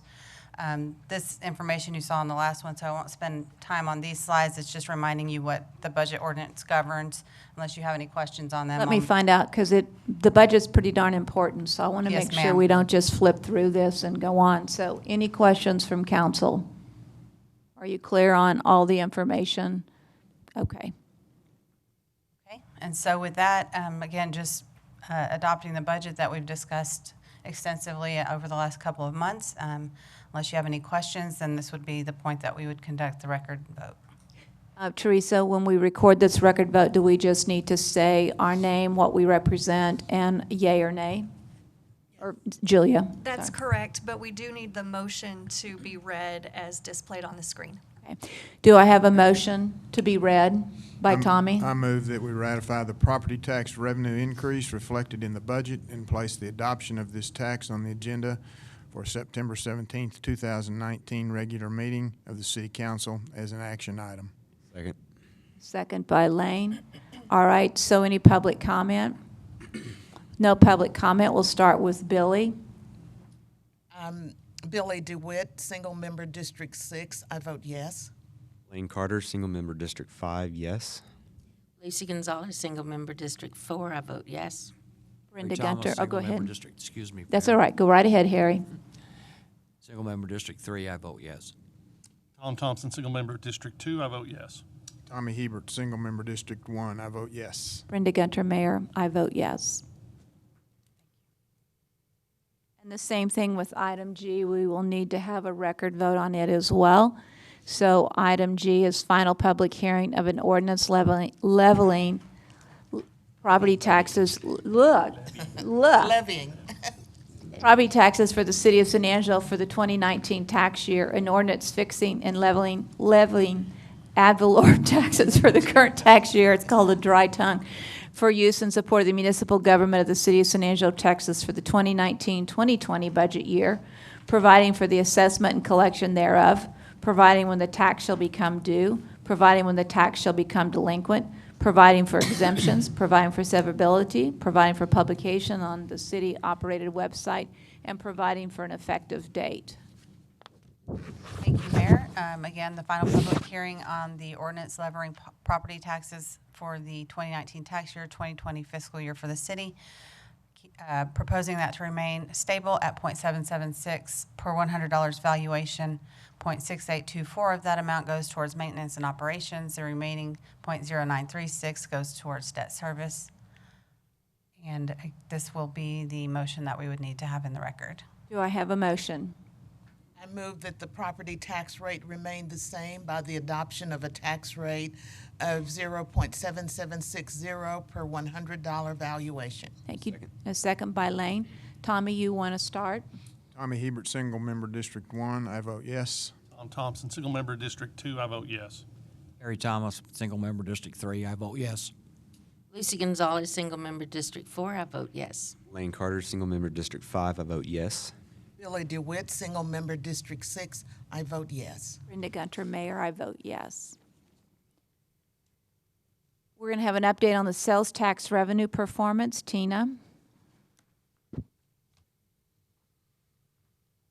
Thank you, Mayor. Sales tax for the month of September was up 12.24% compared with the same month in the prior year, and we are over budget for revenue by almost $1.5 million for this year. And here's your sales tax by industry for the month of August as well. Thank you. Yes, ma'am. All right. Any questions or comments on that? All right, we'll move on to item I, which is discussion and direction allocating funding for public safety and streets. Thank you, Mayor. You'll recall that we discussed this item in a previous meeting, and we said that we would bring it back to you for direction on carrying over the funds to accomplish the public safety equipment needs that we have. So again, we have basically the same funding sources, but we do have a change to one of them. We were informed by our consultant that helps us apply for the uncompensated care cost reimbursement. Unfortunately, the state did have a $2 billion settlement with a healthcare industry settlement, and so it greatly decreased the amount that every single one of the applicable fire departments and/or ambulance services received from the state as a reimbursement. It brought ours down to $289,000 from $576,000. So this line here is less than what it was in the previous discussion. What we did on the expense side to accommodate for that, oh, I don't know what just happened. Sorry about that. Okay, what we did on the expense side of the equation was to eliminate the second ambulance for fiscal year 2020. And speaking with Chief Dunn, he still felt strongly that the fire station alerting system was more important at this time, and he'd prefer to fund that before an additional ambulance. Okay, do I have questions for Tina? I have one. Tina, could you say a little bit more about, I guess there was some liability or something that was paid out, and so that meant we got less? Yes. Can you explain that a little more? So the uncompensated care reimbursement is governed under HHSC, the Health and Human Services. Apparently, at the state level, they had a settlement in the amount of $2 billion. And so in order to make their finances work and their liabilities show correctly, they had to find the funding. And so this was one of the programs that was cut in order to fund that settlement. It didn't have anything to do with the city other than to decrease the amount we received. Thank you. Yes, ma'am. All right, do I have a motion to approve Tina's presentation for public safety and streets? Or no, you're not, I'm not supposed to talk yet. No, yes, ma'am, you can speak. I don't know if we wanted to talk about this all at the same time, but the reason that I'm asking for direction on funding allocations is so that we can just carry these amounts over automatically into next year's budget without having to come back to council. And so with formal action, I would be able to do that. And so we can either approve these funding allocations separately, or we can talk about the sales tax surplus revenue and do it all at once. That's up to you, Mayor. Well, I'd like to do them separately, honestly. So Okay. I'd like one to be on the public safety issue, and then I'd like a second one on the street issue. I want those voted on separately, please. So do I have a motion to approve the funding uses as presented for public safety? So moved. So moved by Harry and a second by Lane. Any public comment? With no public comment, we'll take a vote. All in favor, say aye. Aye. None opposed, it passes. And now we will take a motion on the sales tax surplus for sales tax generated revenue of $1,468,444 in excess of the fiscal year 2019 budget. And we have, in the past, had a public discussion on using those sales tax surplus dollars towards street infrastructure. So we need a motion to direct that money to be put towards street infrastructure. May I make a suggestion, Mayor? If you would. Only if it supports what I just said. Yes, ma'am. I would never oppose that. I would recommend that we carry over the funds if the council directs us to do that. We'll go ahead and carry them over into the next budget cycle automatically. And then we would ask that Shane and his staff bring back a proposal for the use of that. But it would be directed towards Shane Kelton, is my point. We would carry it over through the street and bridge accounts, yes, ma'am. And then I would recommend that he bring back the proposal for how the funds will be used. Okay. So moved. So moved by Tommy, second by Lucy. Any public comment? With no public comment, we'll take a vote. All in favor? Aye. None opposed. Sales tax surplus has been approved to go towards Shane Kelton's department for street and bridge. Carryover. All right. Then we are going to move to item J, consider approving a fiscal year 2020 Fort Concho building repair plan and provide direction for allocating funding methods. And Bob, I believe you're on with Al Torres and Carl White. Anybody else? Good morning again, Mayor, Council. We were instructed to put together a slightly more aggressive and longer range plan with shorter time frames to fix all the things that need fixing. And what you will have before you in the slides will be the funding and schedule approach for that. Al Torres has created the cost figures, and staff have worked out where the money should come from. And as you will be hearing on the next item, we will probably be having money to carry over from fiscal 19, so all of this will be eventually initiated in fiscal 20. So what am I supposed to punch here to put the slides up? Battery could be dead by now.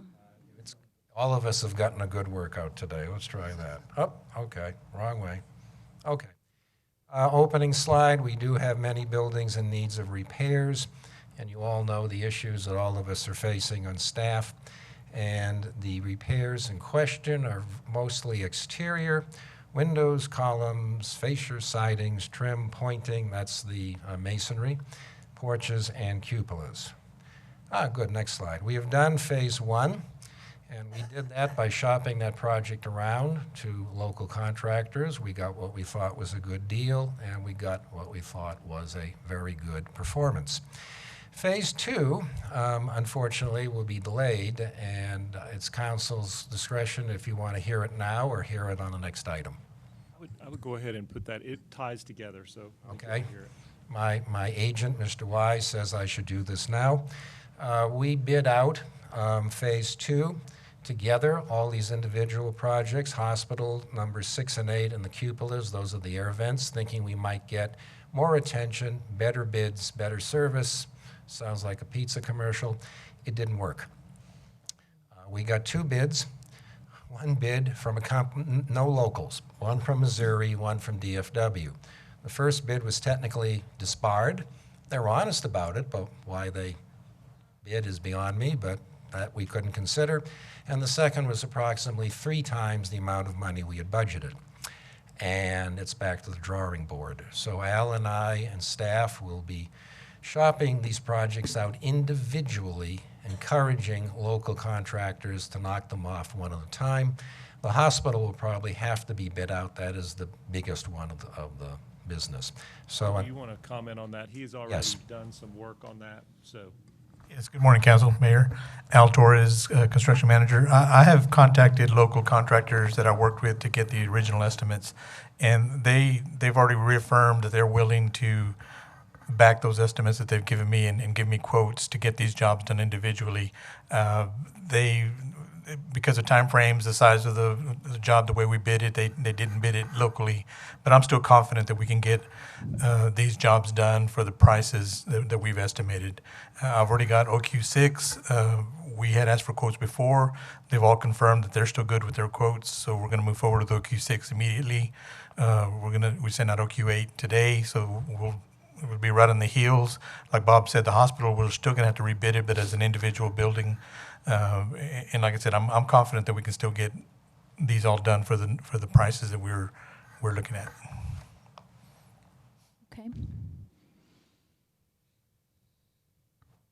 I would also point out that staff, as much as we are able with our other duties, are tackling minor issues. We just redid the entire floor in Barrack 6 that was storm damaged. Looks terrific.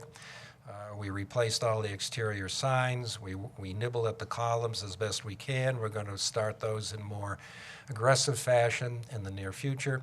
And as we move into fiscal 20 and we see how we're doing on the columns, we may or may not bid those out. We'll just see where we are. But by taking a one project at a time, stair-step approach, we can watch the money, watch the budget, and as Al says, I think we'll get better service. And hopefully we'll get local contractors. It was most disappointing. We didn't get anyone local, but I think what it tells us is we need to make these more bite-sized. That's an architectural term. Okay. You eat the elephant one bite at a time, are you saying? I'm sorry, say again? Bites in as we can. I said, do you eat an elephant one bite at a time? It's been known to work. Or Fort before. Concho? We have a lot of bites, we understand. Okay. Questions from council or comments either?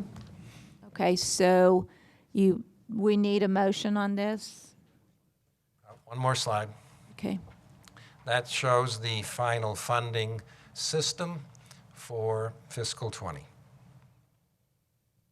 total cost, what's been already allocated for fiscal 19, the shortage, and then your bottom three, where that would come from with a little float. We'll watch it project by project, month by month. Move to approve as presented. Would that motion also include the direction to carry those funds over into fiscal year 20? The direction should be then that we take the appropriate funding methods to take care of the shortage. Is there a second? Second. A second by Tommy. Any public comment? Take a vote. All in favor, say aye. Aye. Any opposed? With none opposed, passes 7-0. Thank you. Next is item K, which is consider rejecting all bids for FCO2-19 repairs to Fort Concho Post Hospital, officers' quarters 6 and 8, and roof vents. As noted previously, only 2 bids received. One was unacceptable. The one from the second bid, excuse me, was, as I recall, $439,000, which is approximately 3 times what we had anticipated. We don't have that kind of money. I think we can do better. Staff recommendation is to reject all bids or bid and start over. Do I have a motion to reject? Tommy, So and moved. second by Harry. Any public comment? With no public comment, we will take a vote. All in favor of rejecting the bid, say aye. Aye. With none opposed, motion passes 7-0. Thank you. We'll move on to item L, consider resolution nominating candidates to serve on the Board of Directors of the Tom Green County Appraisal District for 2020-2021 term. Did someone's term end, Julia? All of the terms have ended. Everyone's eligible for reappointment. And so we're able to recommend that the 5 serving board members be reappointed, or we could take this opportunity to add someone new to the ballot. This is just a resolution that will propose who we would like to serve on the board. It's got to be approved by October 15th. And then once we receive the ballot from the appraisal district, we will be able to allocate our 1,293 votes to whichever individual or individuals that we wish to vote into office. I make a motion that we support the existing candidates to continue to serve on the Tom Green County Appraisal District. Second that. Any public comment? With none, we will take a vote. All in favor? Aye. Passes 7-0. We will now leave for closed session, executive session on the provision of Government Code Title 5, Open Government Ethics, Subtitle A, Open Government, Chapter 551, Open Meetings, Subchapter D, exceptions to requirement that meetings be open under the following sections. A, Section 551.072, to deliberate the purchase, exchange, lease, or value of real property if deliberation in an open meeting would have a detrimental effect on the position of the governmental body in negotiations with a third person regarding lease of the Coliseum to the San Angelo Stock Show and Rodeo Association for the annual events.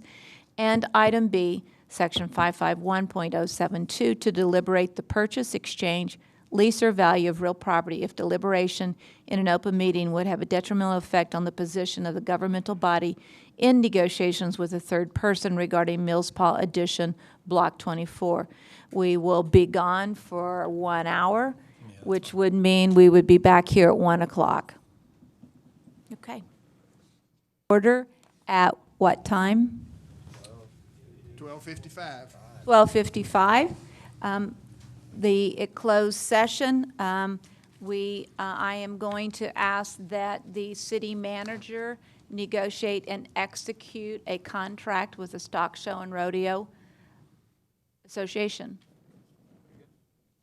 Is that a motion, Mayor? That was. I'll make a second to that. I think I sounded like I was really saying it. Okay, with that, a motion and a second. Any public comment? With no public comment, we'll take a vote.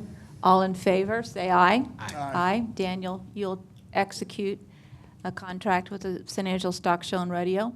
All right, and that's all we have to announce from that. So consideration of approving various board nominations, the Design and Historic Review Commission. Do I have a motion to accept the various board nominations? So moved. A second. Any public comment? With no public comment, we'll take a vote. All in favor, say aye. Aye.